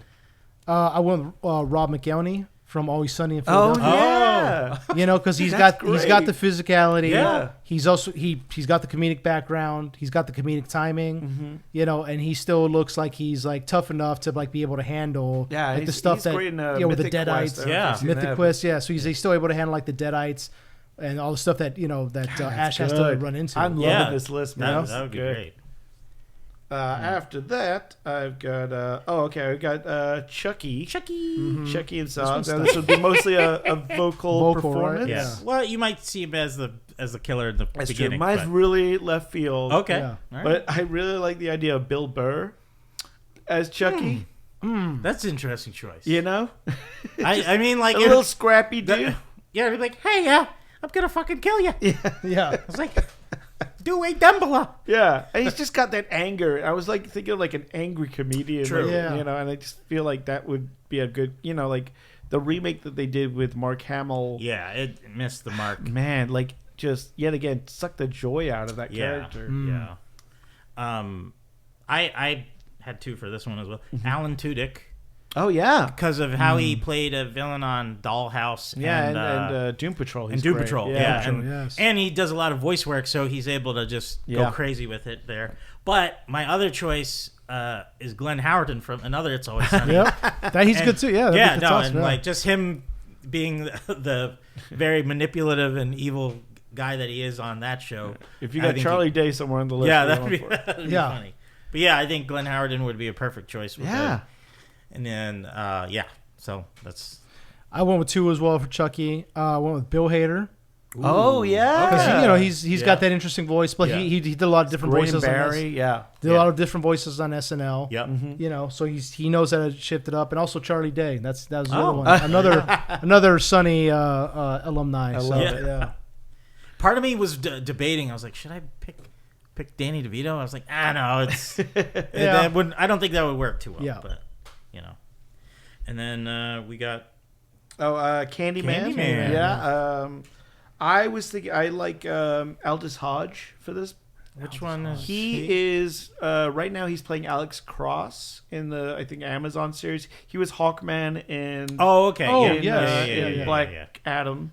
Yeah. He's a large opposing character. I think he's a great actor. He has a lot of range. Yeah. Candyman's one of those characters. He's the backstory with that of being this like slave who was in love and and so it's a very tragic character. Yeah. And I think he could really pull off that emotional depth with the character as well as be scary as shit. Yeah. I was either that or I was thinking Winston Duke from Black Panther. It's funny you say that because Winston Duke was one of my choices. Oh, nice. Where, because from Persons of Interest, he played like a kind of very poetic gang leader guy. And he doesn't get those characters too often, but I think he would be perfect. Right. And he's physically imposing. And but if I went older with the character... this would be Mahershala Ali. Damn, he took mine, dude. Because he's available. Yeah. He's not doing I know. That's why I was like, but also because of Alita Battle Angel, his character on that, and the way he was just very calm, but also just very imposing is there as well. I love that. That's a good choice. And that was your choice. Yeah, that was my choice too. Yeah, because he's such a good actor. Man. So you could definitely pull it off. Like the pain that Candyman has experienced. Yeah. Mm-hmm. Next one, which I really think they need to do a remake of, is Phantasm. Yeah. And the tall man character in that. And I was, this is a role for an older person, I thought. So I've got 2 names. First one would be James Cromwell. Oh yeah, I was thinking. He is very good. 6'7". Yeah, which is insane. Yeah, but he is 84 years old. Yeah, and then I was thinking, if not him, Charles Dance. Damn, that was mine. Yeah, Charles Dance. Yeah. But he's like 6'4". Yeah, Charles Dance. He is Tywin. The Lannister. Hand of the King. Of course, yes. Tywin, I thought I know. Yeah. And, he's the big bad in Last Action Hero. Yeah, that's right. That's Exactly. right. I just killed somebody. He can do camp. He's also in Dracula Untold. Oh yeah, there you go. Well, because also, it was funny because I was like, he looked very old even in that first movie. Yeah. And he was only like 50 something. So I was like, Jesus Christ, the boomers really aged quick. A lot of cigarettes. Quick, yeah, the boomers. Oh man, yeah. But no, all the martini lunches. Yeah. Did you have a choice for Tall Man? Yeah, I had 2. I had Christopher Walken. Oh, that would be a good one too. Or another Christopher Waltz. Oh, I'm not going with height off of this. Right. Yeah. They can always fix that, but yeah. So, put him on. Yeah, exactly. Yeah. Yeah. Because I always thought when I first saw that movie, I thought it was Christopher Walken at first. I was like, very quick. I was like, oh no, yeah.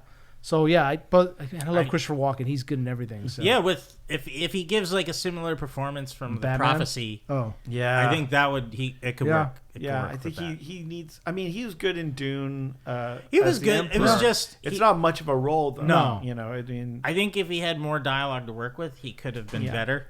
Because he has a different tone. It's just for so long he's had the comical He's got voice. In the book, there's a lot more with the Emperor. Yeah, that they give a lot of that dialogue to Florence Pugh's character. Yeah, which I was like, oh man, because I thought when they announced it was Walken, I was like, that's perfect. Yeah, and he doesn't have the cadence that he does in that movie, that he normally does. Yeah, and he could put it on whenever he wants. It's just I think he had so little, he didn't really have to try. Exactly. So that's a bummer. And then, finally, we've got Regan from The Exorcist, the little girl possessed. I went with McKenna Grace, who is from Afterlife, from Ghostbusters. Yeah. She's she's fantastic. How old is she actress. now? She is 18. 16? Okay. Something? Oh, So, but she's so small, she can play young. Yeah. So, And she's great in a movie she did with Chris Evans. Evans, yeah. That was like her what was first that major called? role, back in 2012 or something. Yeah, I mean, she was like 6 or Was something. it Pusher? No, it she was, played like a child genius or something, yeah, didn't she? Gifted, Something I think like it's that. called. Oh, okay. She's phenomenal. I've been I think this would be a good, because you don't watch the Exorcist movies, right? I've watched the first one. Yeah. Okay. I mean, the original, latest one was really. The latest one was good. I You know, it had the Got two. bombed, didn't it? It bombed terribly, but the two main girls that they had in that movie did a really great job as the possessed version. So, I want someone with good quality of work. So Okay. I had Alicia Weir from Abigail, the ballerina vampire. Oh girl. yeah, And I felt she's got the mobility to. That's good. Yeah, I forgot about her. That's yeah. a great choice. That's a good movie too. She's great in that movie too. So I felt she would be a pretty good choice for that. That is a good choice. Movie, yeah. And I was looking at a picture of her, like just photos. She looks very close to Linda Blair a little bit in some of the features. Yeah, so yeah. Okay. I was like there. Damn it, Chad. That's a great choice. That is a good choice, man. Damn. I went kind of like well known Chloe Grace Moritz when she was younger. Oh yeah. You know? Yep. So I think we know she's a great actor. She was in a remake of a horror film. I think it was a Swedish horror film. Let the Right One In. Yeah, where she played a vampire. Yeah. Which was she was really well done. It was really done. She played like this this vampire is trying to hold herself back but can't help herself because she is what she is, and she makes these choices to kill these people, but it's mostly because she has to feed. It's really well done. I watched the original Swedish version or something, so I love that movie. Yeah, it's a great movie. Great movie. So those are our recasts for modern horror icons. I hope you guys like them, and let us know. Yeah, if you have any idea or fan casting that you want to do. You're like, no, you guys got it wrong. Fuck you guys. This guy. It should be her. Yeah. It should be him. We want to hear it. And then speaking of Halloween, I recently did some haunts. Yes, the Haunt King himself. Yes, man. I see some gray hairs. You must have got scared. I must have scared a little bit. well. I mean, hopefully it'll grow back. So I've hit them up with a couple friends, but I've also gone on. So here in Los Angeles, I've talked about this in a prior podcast, but we've got a good amount of scares within an hour of each other. Yeah. So up at Six Flags we have Fright Fest. Six Flags Magic Mountain we have Fright Fest. Closer here to the area where we're sending this podcast out from, we have Universal Studios. That's Halloween Horror Nights. Down at Knott's Berry Farm, which is right next to Disneyland, there is Knott's Scary Farm. Within Los Angeles here at our park in Griffith Park. Yeah. The Central Park of Los Angeles, which is this massive open area. We have the Haunted Hayride. And then the one of the best ones I feel is at the Queen Mary, which is this old ocean liner, which has been converted into a hotel and is now docked permanently at Long Beach. We have the Queen Mary Dark Harbor, which is like the Queen Mary itself is supposed to be very haunted, so they have a kind of like a theme around that. So they have a couple mazes on the ship, and they have a couple mazes outside in the parking lot, which they turn also into like a carnival. Now, what do you think the real ghosts of Queen Mary think of? They probably think it's very it's like, oh, come on, guys. Yeah, they're probably like the Maitlands, be like, guys, we don't want you here. What the fuck? Trying to actually scare her. Yeah, you guys made it fun. So I've hit all these up with friends or my girlfriend Julie. We've hit them all up. Aside from Halloween Horror Nights, which we'll be doing on the 30th, so coming this Wednesday, we got the RIP pass for that. Excuse me, Nice. which includes dinner. They chauffeur you around in a shuttle for the mazes, and you also get to use your pass. There's Halloween Horror Nights. What's that? You get like front of line. You actually get beyond that. So you get they kick you to the back of this. Yeah. You get a tour guide who takes you. There's 3 lines at Halloween Horror Nights, which is apparently the most popular. It's either the most popular or the most crowded because of how Universal Studios is laid out, which is not much space. It's built on this for people who haven't been there. It's kind of like on this. The studio's built on this terrace. Leveled, yeah. It's built on the side of a mountain, like on this terrace kind of weird structure. Anyhow, there's a ton of people. So there are 3 lines. There's General. There's the Fast Pass, and then there's the RIP. Get it? Right? Get it? Which Rest in peace. Exactly. You get a little. I had to. You get a little badge that says your RIP, and then you go straight to the front of the line. So you cut everybody going to the RIP line. The first time we did it was last year. And we're gonna do it again this year. See how it goes. So it was pretty good. Again, it includes dinner, your own private tour. So, so the first one that we hit up was Six Flags Magic Mountain. Six Flags was recently purchased by the same company that owns Knott's. Oh, okay. Yeah, they got bought out. So Knott's is the first and the oldest of the haunts, and they are also, in my opinion, probably the best because they put so much in their mazes. It's the park isn't very big, but they utilize the space very well. And every year it's huge for them. Every year it's huge, and they have their own. Every other park tends to use IP, that existing IP. Yeah. So this year Six Flags used The Conjuring. Trick or Treat, right? Trick or Treat. That one kind of floats around. Sometimes it's at Universal. Sometimes it's sometimes this year was at Six Flags. And Six Flags also had Stranger Things too this year.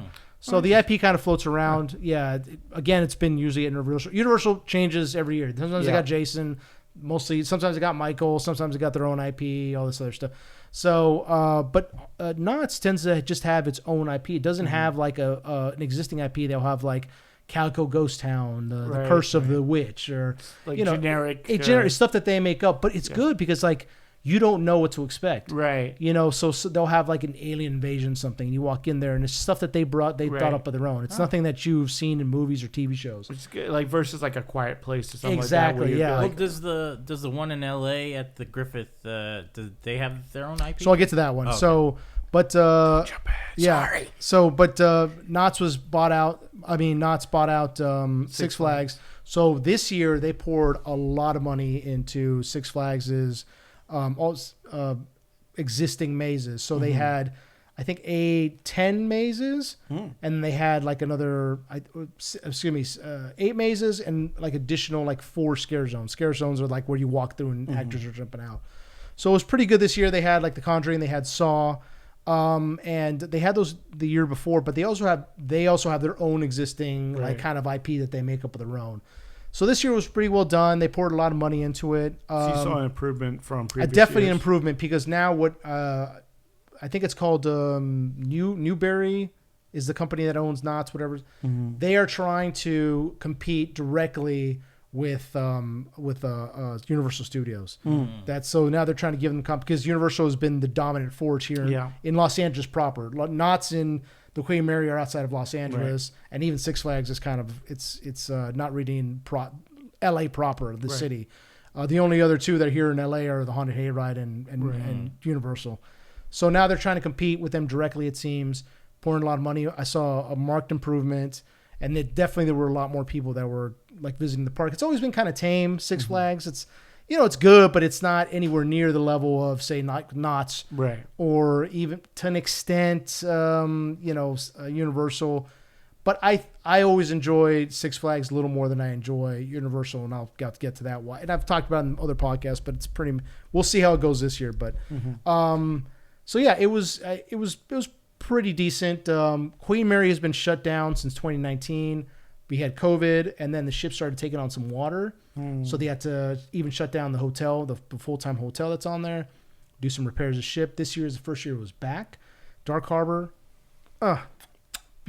Beautiful. It's no amazing. Shacktoberfest? No Shacktober. So Shacktoberfest was put on. man. Shacktoberfest lederhosen, man. was put on by I think 13th Floor Entertainment, which is the same company. Polish sausage, man. Which is it's the same company that owns. You threw me off, dude. God damn it.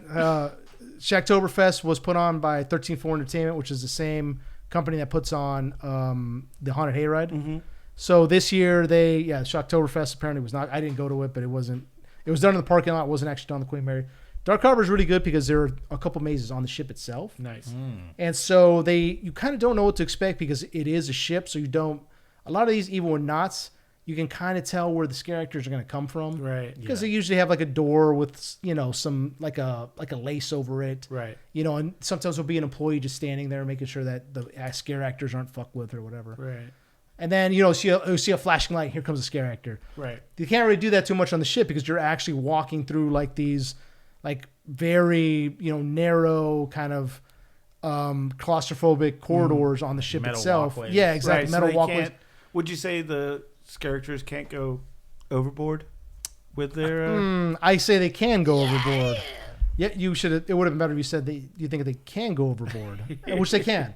Yeah. The other cool thing that Queen Mary does is that they'll put or Dark Harbor, they'll put hidden bars on the mazes themselves. So this year, in the years past, if you saw a symbol, you could talk to an employee who was standing by and try to solve the little riddle they had, and they would let you in. You guys still got to pay for the drinks. At one of the bars is Jack Torrance behind there serving drinks. That'd be dope. That'd yeah. be dope, but it's not. Well, Queen Mary, there's a little tip for you. There you go. See, There you go. So it's Captain Morgan. Captain Morgan. He's a pirate. Oh, Oh yeah. Okay. Rum. All right. All right. that doesn't really. Okay. We'll cut that Oh, out. well, Just cut this all out. I'll let it pass. But this year you have to buy tokens to get in. So every time you saw like the little symbol, you have to like. They're called speakeasies. Uh-huh. So like I asked one of the employees, like, "Where is there a speakeasy on this maze?" "Oh, I can't tell you. It's a speakeasy." And he didn't tell me, the bastard. I was like, "What the fuck?" You need to know the password. Yeah, exactly. So, they have the Please, tokens. God damn it. tokens. Yeah. And so they had like a carnival atmosphere outside, like an actual carnival. They had food outside, like in the parking lot. A couple of mazes on. And the mazes are great. And there was one maze we went through in particular was they had you crawl through like this buzzsaw, and you're actually on your hands and knees crawling through this. Yeah, through this like chute because it was supposed to be the theme was like a butcher shop. Yeah. So you're going through this like, and at the bottom they had this like plexiglass as you're crawling over that had like spinning blades under it. And shit like Wow. that. Okay. I don't think they weren't actually spinning blades. You could tell, but yeah. it was still pretty cool.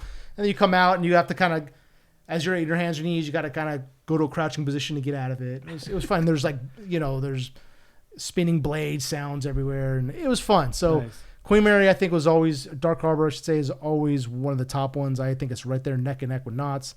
Knott's is good because they put so much emphasis on their mazes. Like every single step is something like there's no black hallways, let me put it that way. Right. Which another theme park is kind of guilty of, which is Halloween Horror Nights. Universal Studios are they're very guilty of that. Yeah. Then we did the then we hit up Knott's. That was a lot of fun. Like I said, it's still on point. New mazes every year. We went over to the Haunted Hayride, which is originally it was just a hayride, and then somewhere I think in 2019 they included a couple of mazes, and so they had mazes again this year. They got same kind of a carnival atmosphere. They've got scare actors running around.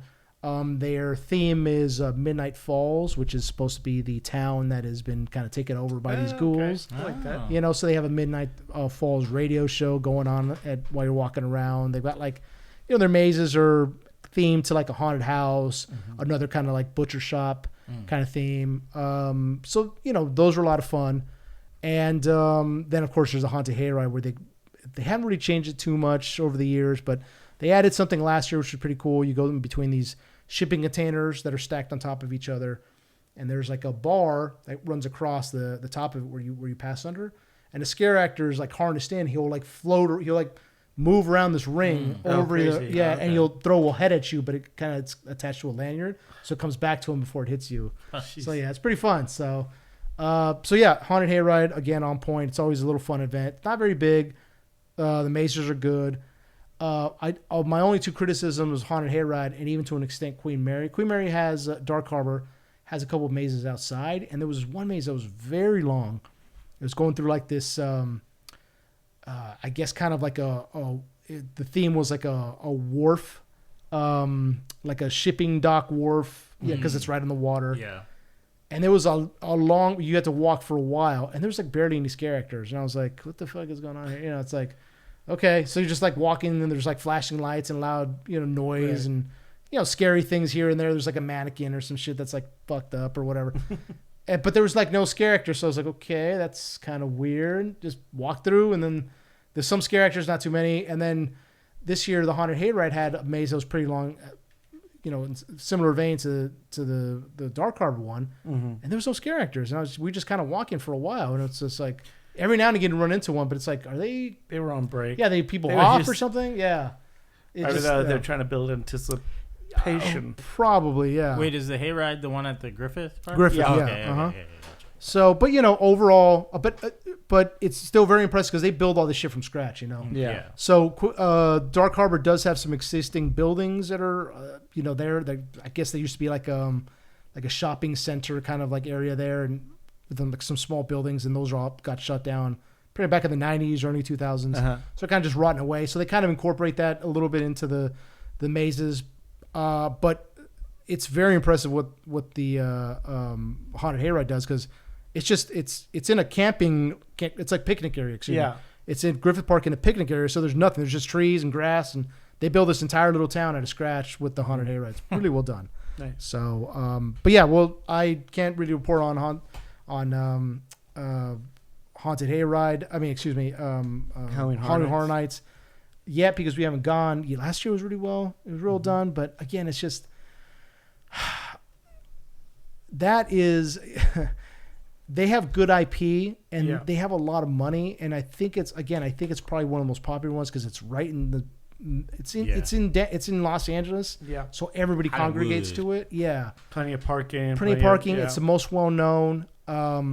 Is there any but of it's just the mazes for that you're looking forward to doing, or like I think you're anticipating? I don't even know what the mazes are this year for that. I heard there's a Ghostbusters Frozen Empire one. Yeah. So there's a Ghostbusters Frozen Empire, but here's the thing. Wear your pack and go through it. Yeah, exactly. But the thing is, they did a Ghostbusters one a couple years ago, I think in 2019, and it was the outside. They have the facade of the firehouse, and I was like, oh, this looks great. So I walk in there. And this is what Halloween Horror Nights is kind of like notorious for. I think because they put a lot of money into certain mazes, and other mazes like, hey, we have the IP, check it out. Right. And like that's their draw, is the IP. Not necessarily the maze itself, but the IP, whereas other parks have to rely on the maze itself to draw people in. That makes sense. So Knott's has to rely on that, Six Flags has to rely on that, and Haunted Hayride has to rely on that. Halloween Horror Nights, because Universal has a lot of money and they have a lot of pull with their own IP, they tend to just like, hey, we got the IP, come check it out. Yeah. So I went to Ghostbusters, super excited. Get in there, and this is what Universal's notorious for: black hallway, scare actor, black hallway, scare actor, black hallway. Yeah. That's what it is. And so you're just walking through black hallways, like it seems like an endless loop, and you're like, what? This isn't scary. Right. A black hallway is not scary. No. And every now and again, like with the Ghostbusters one, there was not too many scares. I remember I was walking down a block hallway, and I turn a corner, and they have a Ghostbuster standing there with a proton pack, like shooting at what looked like a Slimer, and he's like, "Eh, get back, you! Get back! And I was like, okay, and then keep on moving. You're like, that's it? That's the scare? Like, what is this? And then have like a couple of like ghosts coming out, kind of jumping Now the out. New one, he'll have icicles on him. I did hear from some people that this Ghostbusters one was slightly better, so... I hope so. I hope it is. But I hear the people one really liked the most was the Insidious one. So yeah, and I've done that one before. It's pretty good. The other thing that they incorporate into their Halloween Horror Nights is the Terror Tram, which is like the regular Universal Studios tour tram. Ride, yeah. But it has you. The first time I think they incorporated this was in 2012, where they had the Walking Dead IP for a while. They had the license for that, and they said it was this. Oh, really? Yeah. It was really well done. So they said and they pulled the fast one on people for the first. Now everybody expects it, but that was the first year they did this. So they're like, hey, get on the tram. We're gonna go through the Walking Dead backlot. Oh, cool. They stopped the tram. Everybody get off. You got to walk through. We're like, what? And everybody's like looking at each other like, for real? So we get off, and we're like, it was great because nobody saw it coming. And so this was like, I think like the second or third night we went. So it hadn't really hit, social media wasn't as big as it is now. Yeah. And we're walking through like, was this for real? Like we got to walk through this? Okay, cool. Great. So we're walking through like, campgrounds that have been overrun by the zombies. And of course it led up to the psycho house. Walking through that and zombie, like the scare actors are popping out of you. Really walking like they do in the Walking Dead, like actual zombies. The makeup was so well done. Took pictures at the psycho house, moved on. We went through the studio of, the set of World of Worlds, and they had turned that into a zombie apocalypse theme. So, and you told me about that, like you were up in the plane, I was in like the plane, hanging lights or whatever. I was inside the psycho house. Yeah. Oh wow. Yeah. And so we're walking through that, and there's zombies like in the wreckage, like kind of like pawing at you. It was so well done. And then you go through the area of the Bates Motel. You go through there, and there's so well done. So like now they do it every year where they unload people. Last year they had some kind of theme of it was bugs that the anthropomorphic bugs that exterminated humans. That was their theme. I was like, everybody was like, okay, it's kind of lame, but whatever. It was like, same. It always follows the same path through that open area up to the psycho house, through the Bates Motel, out through the set of War of the Worlds, and then back onto. Or now they're incorporating the set of Don't Look Up, which was the the asteroid movie with no, not Don't Look Up. I'm sorry. He made Get Out. Nope. Nope. Excuse me. Okay. Nope. Yeah. Now they're incorporating the set of Nope, which was the ranch. Okay. So now for the last couple of years, they incorporated that, and so last year was the same thing. Was these bugs exterminate human? Okay, whatever. So then you get back on the chariot tram, you go. So that's one of the strengths of Halloween Horror Nights is they incorporated their tram into it. So this year they have A Quiet Place, which okay, I don't know what kind of scares you could do with that. It's just better be quiet. Better be quiet. It's the other thing that Halloween Horror Nights does that is kind of notorious for is they'll kind of just use like, hey, we got Stranger Things. Right. So who's going to be the thing popping out? It's going to be the Demogorgon. Demogorgon. That's all you see, and you're like, all right, I've seen the Demogorgon, dude. Right. Like, thanks. So Quiet Place it's going to be the Skitters, whatever they're called. Yeah, that's all it's going to be. But it's cool. But like they did, I think last year they did. Was it last year I believe it was there. They did a The Last of Us. They had a Last of Us maze. Really well done. They had I saw footage of that. Yeah. With the clickers. Yeah, they had clickers coming out. We're like, the scare actors and the clicker mat. Well done. Yeah. And he went through like the sewers, quote unquote cool. the sewers. And they had actors that they had an actress there that looked exactly like Ellie from the video game. Yeah. And I was like, why didn't you just use her? I'm sorry. I love what's her name. She's a great actress, but I've said it before and I'll say it again. She was miscast in that. I was like, yeah, why don't you she looks like Ellie. Like, why don't you use her? Yeah, she looked great. Anyway, it's Quiet Place this year. Ghostbusters Frozen Empire, which I'm sure it's going to be a lot of frozen rooms and Ghostbusters running around those jackets. Like, get back, Ghost. Get back. The same thing as they were doing before. It was like literally like a neon light attached to it, which kind of like was in a wave like the proton. Right. Okay, whatever. So I'm sure that's going to... Insidious, which I think they've done before, which is pretty good. And The Weeknd is back. His was... We went a couple years ago when he had his... I can't remember if he had it last year. I think he did. But The Weeknd started... They gave him... Every year they'll do one maze with who... It's themed towards a celebrity. I think Rob Zombie's done one once there before. And they're usually like... very artsy and kind of flashy, and it's like, okay, they're not very scary. It's just kind of like, the artist puts his name on it to whatever. I don't know how involved they are. I don't think they are, especially not The Weeknd. I just don't see him.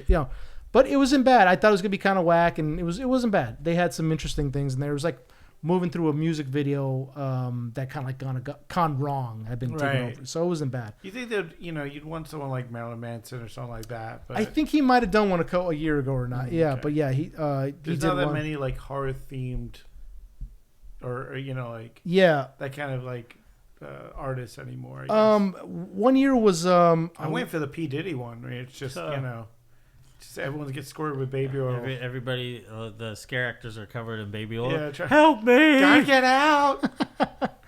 1 year beaver look alike. Oh god. Yeah.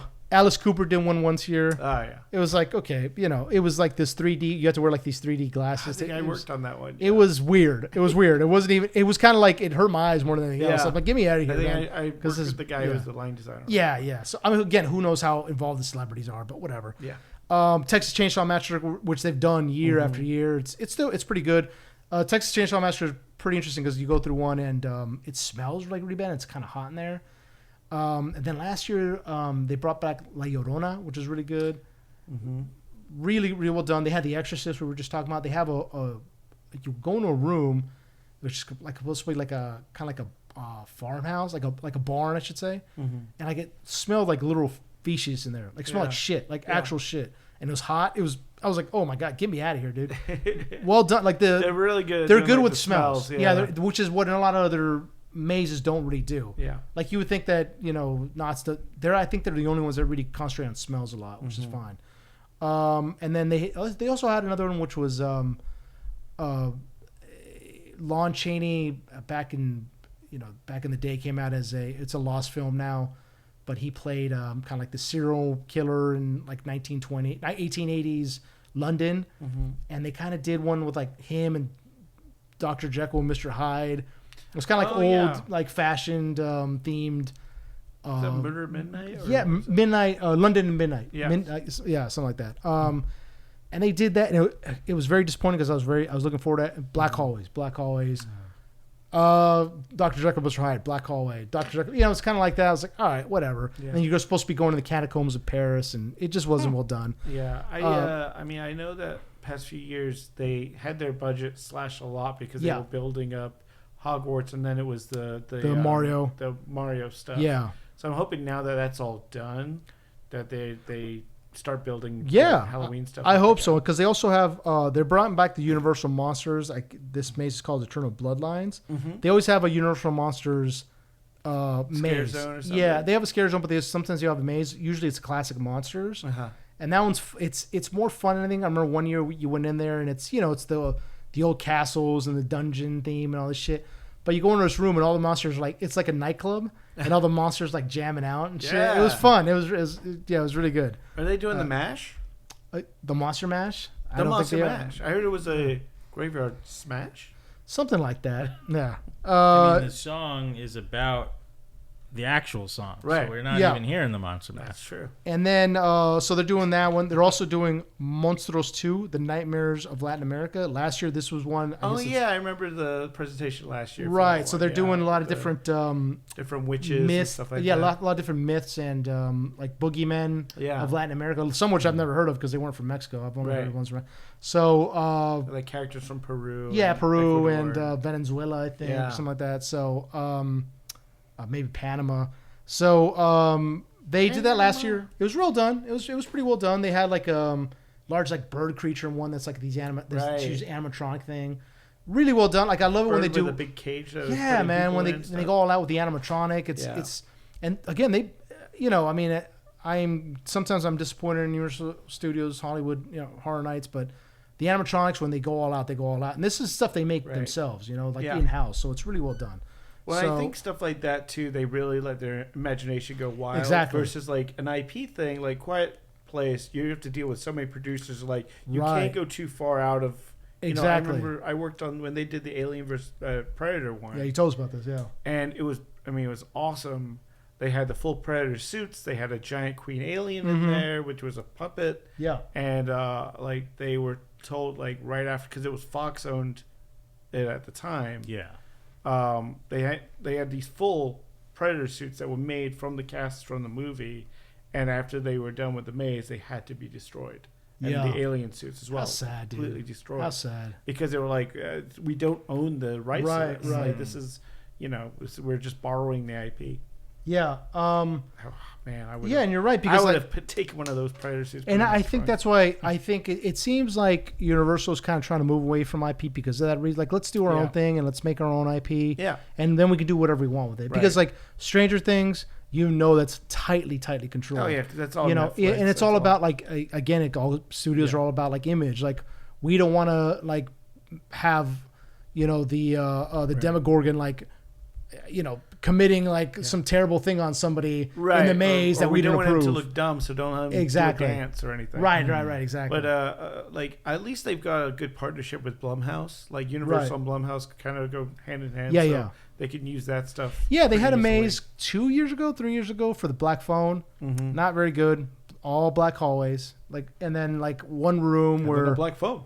They had a black phone on the wall that was constantly ringing. Hi. And then guess who kept popping out at you was little ghost boy. Yeah, Ethan Hawke's character, yeah. and I was like, well, apparently they're making a sequel to that movie. Yeah, I don't know how. Yeah, I guess the ghost of him coming back. Yeah. Oh, is he coming back? I think so. Maybe I don't know. Yeah, and then so I think, and then you could take a picture with a guy who didn't look like Ethan Hawke. But he wasn't wearing the mask at the end next to the van. Just got like the glasses. Yeah, or next to the van. He was, kind of, being a douche. But that's his character, so it's fine. It was, magician. Yeah, whatever it was. Yeah. Being a bad boy. And then the final maze that Universal has is Dead Exposure, Death Valley. Enter a top secret government facility where an experiment to create super soldiers has gone horribly wrong, as they always do, turning people into radioactive zombies, and they escape just as you arrive. So like an area. So that's gonna be interesting. Yeah, that's a new. You're gonna get Davaro. He's like So it looks like we got 1, 2, 3, 4 new mazes out of 8. So not bad. Plus the Terror Tram. So I'm looking forward to it. The VIP experience is something. I've always gotten the fast pass. Every single one of these parks, I always get the fast pass because some of these lines are ridiculous. When we went to Knott's, they were 62 minutes. You know, crazy. Get over an hour. Something that's more for Halloween Horror Nights, man. Some of the general ones are 3 hours. 2 hours. Yeah, 2-3 hours. I think was it Julie's sister went there as a general admission. I think she only 2 or 3 mazes out of 8. Which is crazy. You know what I'm saying? Which is nuts. You're spending so much and you're money. spending even the generals right. It's almost like $90 or something like that. That's why it shouldn't be dependent on people walking through them. It should be a conveyor belt like at the airport and just. I think the logistics on that would be a little difficult. Maybe not have a longer line. Chad's got some scientists working on it. It speeds them through. It was like like Vegas. Machine gun. Like, we don't got time for you to dilly-dally and, take your little pictures. Experience it. Yeah, I would say, one of the most annoying things about these mazes is when somebody in front of you is walking very slowly, and you're, trying to, put distance between them and you. So, because sometimes they'll just let people through, and it's just lines of people going through these mazes. So you don't always get to enjoy the experience of, the scare. Because first, 3 people in front of you got scared, so they're going to wait a couple. Yeah, they can't. Yeah, it's just like, oh, come on. So you're kind of just walking through, just kind of, which I like to do, just looking at the props, But I also want to see the scare actors, and sometimes they got a cool shit. Although I will give Six Flags props at, they had the Insidious maze up there, and they had the nun was there. Oh, okay. From Insidious.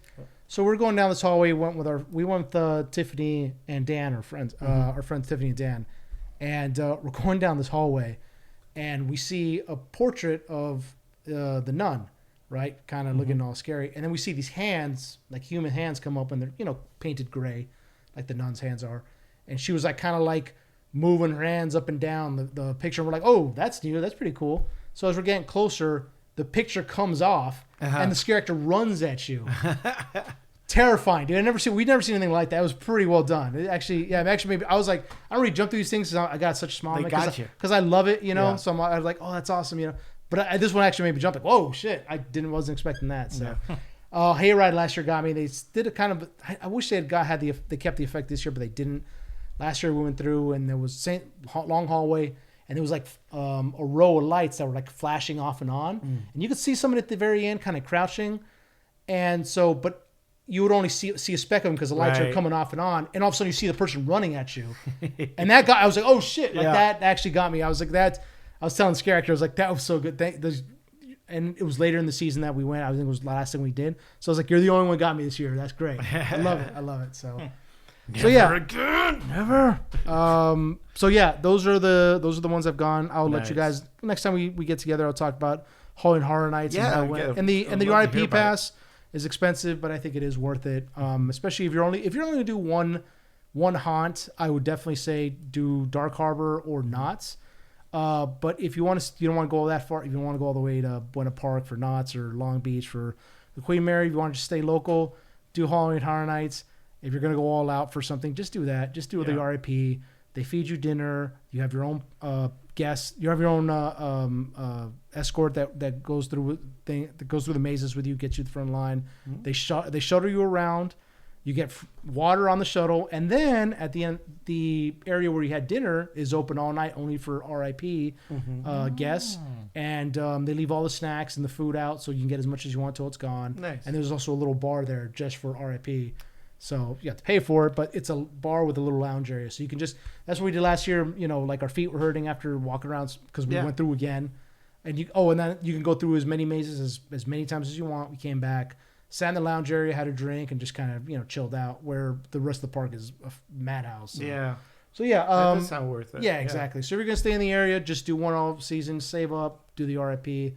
If not, get the Flash Pass for Knott's or Queen Mary. They're neck and neck. I'm going to give it to Queen Mary this year because they had us crawl through those areas. That's high praise. Exactly. And then it's just the ship is just cool shit. And then because one of the speakeasies was in the engine room.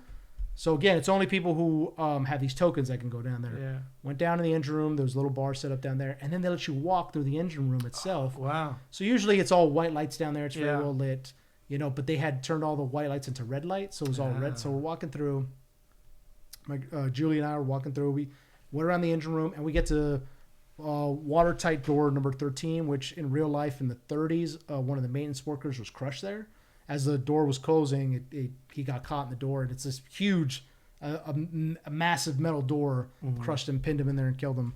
And he's supposed to be one of the ghosts that haunts the engine room, right? So we're walking through there, and I love the Queen Mary. I read a lot about it, and I've gone there a couple times outside of the haunted experience. Want to go there? I'm like, this is the watertight door, and there's a scare actor like right next to up in the like the bulkheads. Like there was like a ladder that went up into like more equipment that was back to more engine room, and he's like back there behind this pillar, and he like pops his head out. We're like, oh shit, there's somebody down here. Like, hey, how's it going? So just saying hi to the guy. We're walking through, and Julie caught this on her camera. And I got a crush on you. Yeah, exactly. So, and he's dressed as like a maintenance worker from the 30s, like the overalls, and he's got like this kind of like makeup on his face. It makes him look dead, like a zombie. And he had these like kind of weird, like these contacts. There was no character down there. He had these contacts that made him. He kind of looked like Pennywise, kind of like the crazy eyes. So walking through, but that was contacts. That was the effect. And Julie's behind me, and she's like kind of videotaping. She's getting on her phone, like, this scare actor. He jumps down. He sees that she's still recording, jumps down, and he runs straight at her. And as she's recording, it was great. It was well done. I want to see that video. Yeah. So I'll put it up on our Instagram. Yeah, sure. It was a lot of fun. If you're going to do one, I always recommend Queen Mary, Dark Harbor. Not if you're scared of small spaces or anything like that, claustrophobic. Yeah, I mean, they can be, because you are going through the ship, and that's why I like it so much, because the rest of these things are warehouses that the theme parks have converted into. They've just this has a good vibe. Yeah, they put up partitions, but if you look up, you can see like the industrial lights above and the catwalks and shit. Universal does that a lot. Or with the haunted hayride, it's just. You're open outdoors. Air, it's open air. Or they'll build like a little structure and you're walking through, but it's all plywood, you can tell. But this is an actual, steel ship that you're going through. As the kids say, the aura. Yeah, exactly. It's got the aura. Yeah. And it's warm down there. It's humid. And you're walking through spaces that have like the paint peeling on them. And it feels lived in, So I'm always Dark Harbor. Breathing in all the asbestos. Breathing in all the asbestos. Fuck it, yeah. And then, I mean... In previous years, they had the actual ship open, so you could walk around on it, and But I think, because people were going and it is an actual hotel, so people were trying to sleep, and so people were like probably, people do, they get loud and do stupid shit. Would you ever rent a room, stay there? I would want to, yeah. I'd love to stay on the Queen Mary. I love the Queen Mary, so I want to do the VIP tour for it, it's like a 4-hour tour in November. Oh yeah, where you actually walk through the ship and.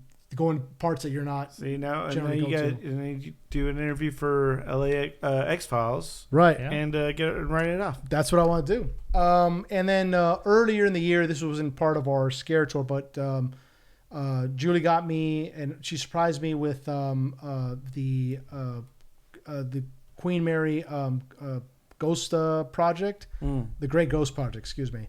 Because the Queen Mary during World War II, when she was ferrying soldiers between America and the United States, she was known as a Great Ghost. Yeah. So they painted her gray, and she was very fast. So it's called the Great Ghost Project. She surprised me. It's a paranormal experience where a tour guide takes you through certain parts of the ship. Oh, shit. Yeah, it's pretty cool. That's like awesome. I have a story about this that I'm going to get to, which is pretty. It was funny, but at the same time, I was like, "What the fuck, Ghost? I'm gonna fuck you up." Anyway, we were going. So they'll take you through, and they'll the tour guide will do these. It's called the Estes method, which is something that ghost hunters use. You put on a pair of headphones like we have now doing the podcast, put a blind over your eyes, and then what it does is she has a machine that filters through different radio channels. Oh yeah. So mostly you hear static, like, and then you hear something that says like car, and it's supposed to be. The theory behind it is that yes, you're picking up radio signals, but you also might be picking up paranormal activity with a ghost saying something. Yeah. So it could be, that car might have been a radio station saying it, or it might have been a ghost saying it. So, theoretically. So as you can't hear what all you can hear is the static, and you're supposed to yell out any words that you can make out. And as you're doing that, the people who are don't have headphones on, they're asking questions. Is anybody here? Would anybody like to talk to us? Were you a passenger on this ship? Whatever. So you're supposed to be yelling out whatever you hear. Mostly you hear like voices, but you can't. It's like you can't hear make them out. Like what does that say? I don't. Or you hear like random shit. Spaghetti. Yes. Maybe things like that. So if you're syncing up with what people are asking, then it's supposed to be theoretically a ghost speaking, right? Answering questions, right? Somehow they're reaching through the void or whatever. So anyhow, I'm sitting there and I'm listening to things and I'm shouting things out every now and again, and I hear Beaner, and I'm like, motherfucker. So I yell at, I go, Beaner, that wasn't me. That was a ghost. I said, I lay out. It's a racist ghost. Right. Racist ghost. So then I heard porn. I was like, porn. I was like, it's a ghost. I don't know. So anyway, Sir, we haven't even started it yet. Yeah. Just yelling stuff. So one thing I did hear was I am. So anyhow, we take, and again, so you can't hear what other people are asking. So we take all the equipment off, and I'm like, that damn ghost, like talking shit to me. So she did say like, I asked, the tour guide said, I asked, is anybody here to speak to us? And that's when you like, I am. I was like, okay. Anyway, so I heard the Beaner part, and people were kind of laughing at it. And there's fellow Latinos were in our tour group with us. Mm-hmm. So afterward, we were moving through different sections of the ship doing these Estes methods, cool. Right? They actually took us into the pool area, the second, which is shut off. So we actually went into it. Supposedly the most haunted area. Yeah, and we just stood around, and we didn't do an Estes method there, but she was like asking questions, and the cool thing is we actually got to, which I've never been. They don't allow people in there generally, but we got to go to the edge of the pool. It's pretty dope. But afterward, we're moving to a different part of the ship after I heard that comment. And we're talking to the tour guide, and she's like, yeah, unfortunately, like, because I said, yeah, it really is a ghost from the 30s, I said, to the group. So we're moving to a different part of the ship, and she's like, yeah, unfortunately, it happens. Like, it's pretty terrible when I have minorities on my tour. Like, I've had black people, and they've done the Estes method, and they've heard some words I can't say. And I was like, are you serious? She's like, yep. Like you said, they're ghosts from the 30s. So I was like, damn, what the fuck? I was like, all right, ghost, let me catch you outside, dude. Let me catch you outside. So that was the fair. So I got called Beaner by one of the ghosts. Wow. Yeah. So yeah, it's happened in real life because I am Mexican. But so now Ghost did it to me too, bastard. Let me catch him outside. They'd let go of their hate. You'd think so, right? They've moved on. Yeah, he's probably That's the only thing he's got left. Yeah. And I was talking to some these two girls who were also Latinas, and they were saying like, yeah, like fucking ghosts. I was like, yeah. She's like, what do you think he was like trying to do? He's probably like, and I said, hey Paco, get me a drink. That's probably what he's trying to say. Like, bastard, asshole. Anyway, put my clubs away. Yeah, and so that's Queen Mary. If you're only going to do one, I recommend Dark Harbor. It's a lot of fun. You're gonna stay in Los Angeles, just go on out. Just get the please get if you don't get the RFP pass, get the fast pass, because that shit, you're gonna be waiting in line 2-3 hours for one maze. You're only gonna do maybe half of them. You're lucky. Out of 8 mazes, you're gonna do maybe half if you have the general. So just save up the money, blow it.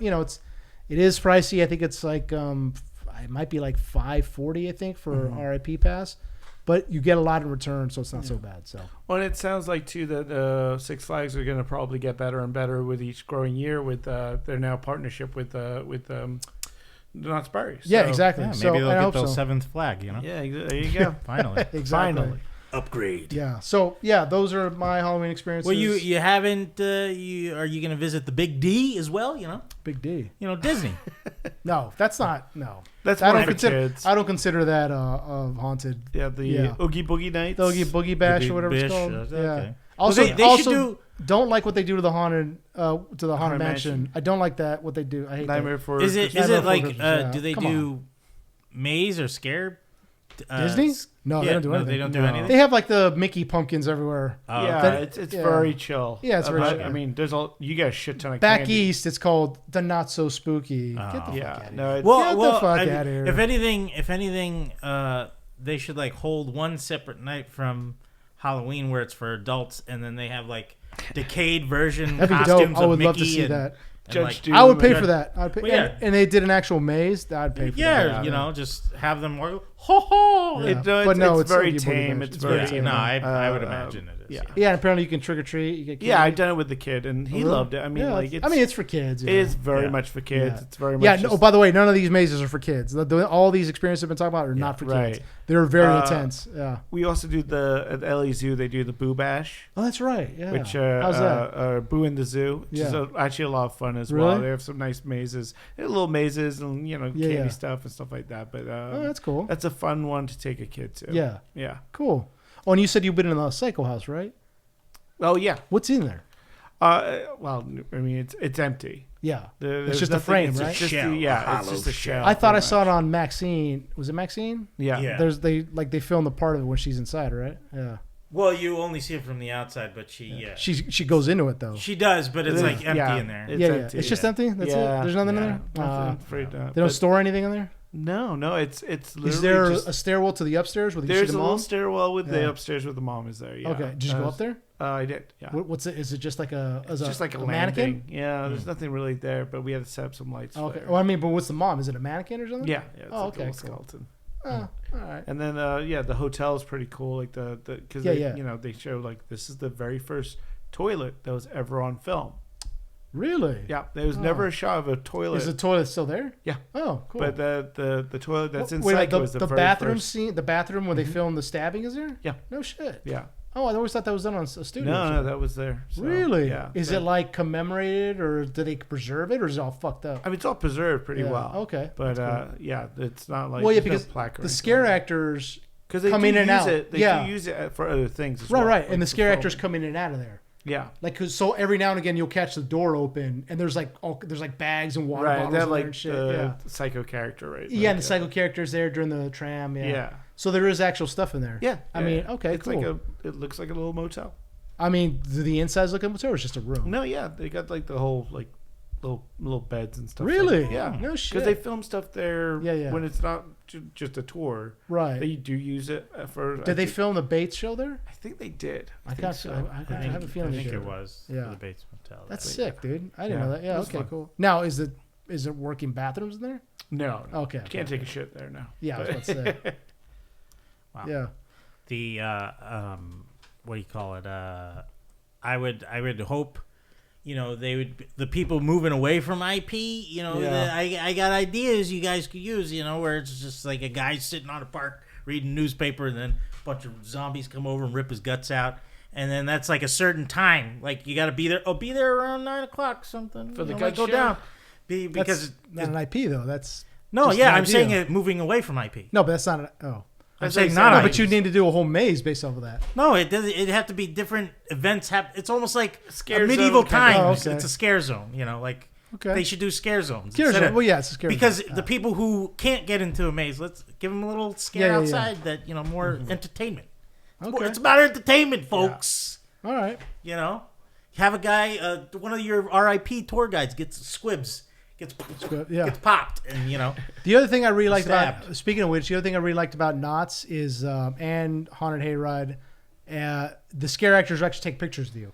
as they're walking, because you go through scare zones and they're scared. So it'll be like, hey, can I take? Yeah, and they'll be like, yeah, and they're like, they'll pose with you. It's great. It's a lot of fun. Halloween Horror Nights is not like that. One guy, they stay in character. they stay in character. One guy was like, he had this like one of the scare zones like this Aztec themed kind of scare zone, and there was a guy who looked great. Like he had the Aztec like headdress, and he had like a face paint of a skull, and looked amazing, dude. And I was like, holy shit, this guy was great. And I was like, and I never take, because you're not supposed to like, don't fuck with the scare actors. Don't touch them. You respect the art too much. I respect, and I'm just like, oh, it looks great, But this is the only time I've ever asked to take a picture with a guy. I was like, hey man, can I take a picture of you? You look great, dude. And he stood there, and as I was like taking my phone out, he just ran off. I was like, you fucking dickhead. Well, I think they do get in trouble. Yeah, they do. Yeah, I was keep mad, everything moving. Yeah, I wasn't upset, but I was like, oh, you asshole. But although Six Flags this year when we went with Tiffany and Dan, and there was a scare zone there for Oz, which Tiffany's all about that. So she was having a great time in Oz. And there was a guy dressed as a scarecrow, and he's like walking around, and there was like this little kid, and I hate this shit so much. Like I know the etiquette in parks, like don't touch scare actors. Don't try not to interact with them that much. They're just there to do a scare and move on. Like, so I'm just like, all right, whatever. There's this kid there who was like, he was like 12, and he's like squaring up on one of the scare. You're not scared. You're just some guy in a costume. Yeah, what's up, man? And he's like squaring up as like trying to like balling his fists up. And I'm like, what the fuck is this kid doing, dude? And he was like talking shit. And one of the guys was dressed as like one of the monkeys from Oz. A kid said something like, oh, you're not scary. And I heard him say like something about like, your mom is scared of me or some shit like that. Or mom like, hey, what'd you say? I'm going to report you. I'm going to report you. And then he said, fuck you to the scarecrow. And the scarecrow like went over to him and like had a discussion with him. I was like, and the mom's just standing there like, oh, whatever. I was like, get your fucking piece of shit kid, dude. Like, Jesus Christ.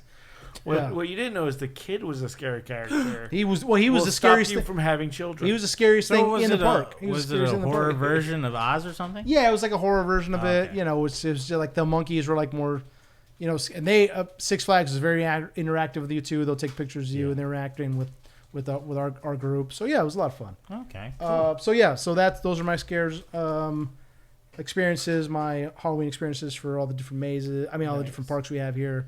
Check them out. They're a lot of fun. Yeah, I hope you guys go out there and hit these parks up and have as much of a good time as Stan did. Yes. Let us know in your comments and if you've gone out there and experienced any of this stuff. Also, since Halloween is this week, may you and your kids, if you have them, if you take them out trick-or-treating and, get tons of candy, watch out for those razor blades, right? That like happened once in the 70s. Never and we're still fucking. It actually never happened. Shit. No, yeah, all the candy's good. You can just bite into it without looking. Fucking no bite problem. into it. Well, but mainly I remember them saying there was a hypodermic needle thing. Nope. That's all. It's just the razors, the needles, the drugs and candy. It's never happened. Stop spreading that bullshit. It's never happened. Hey guys, I'll be handing out razor blade filled candy and LSD. So he's gonna keep a couple years ago. Do you remember that they had some the fentanyl that was like disguised as Skittles? No, and it was supposed to be being thrown in the candy. Now what happened was there was some truth to it. A guy got stopped at an airport with fentanyl that was disguised but he was just doing it to get through customs. Yeah, to get through customs. But he got caught, and then there's a picture of with a TSA in this like plastic, those plastic bins where you throw your shit in, those gray plastic bins. Yeah. And they had the drugs in there, and they took a picture of it. All of a sudden, that shit started getting all over. Hey, they're gonna throw fentanyl on your kid's candy. Make sure and check it. Shut the fuck up, dude. Candy. It was the guy from that viral video, the double rainbow video, and he's a hard-boiled rainbow detective cutting down on fentanyl Skittles. And he's like, this guy. He shoots him in his belly, and all those fentanyl Skittles came out. He's like, oh, no! I'm not even sure. Follow the rainbow. Was it fentanyl? I'm not even sure. Yeah. Best ad ever. Yeah.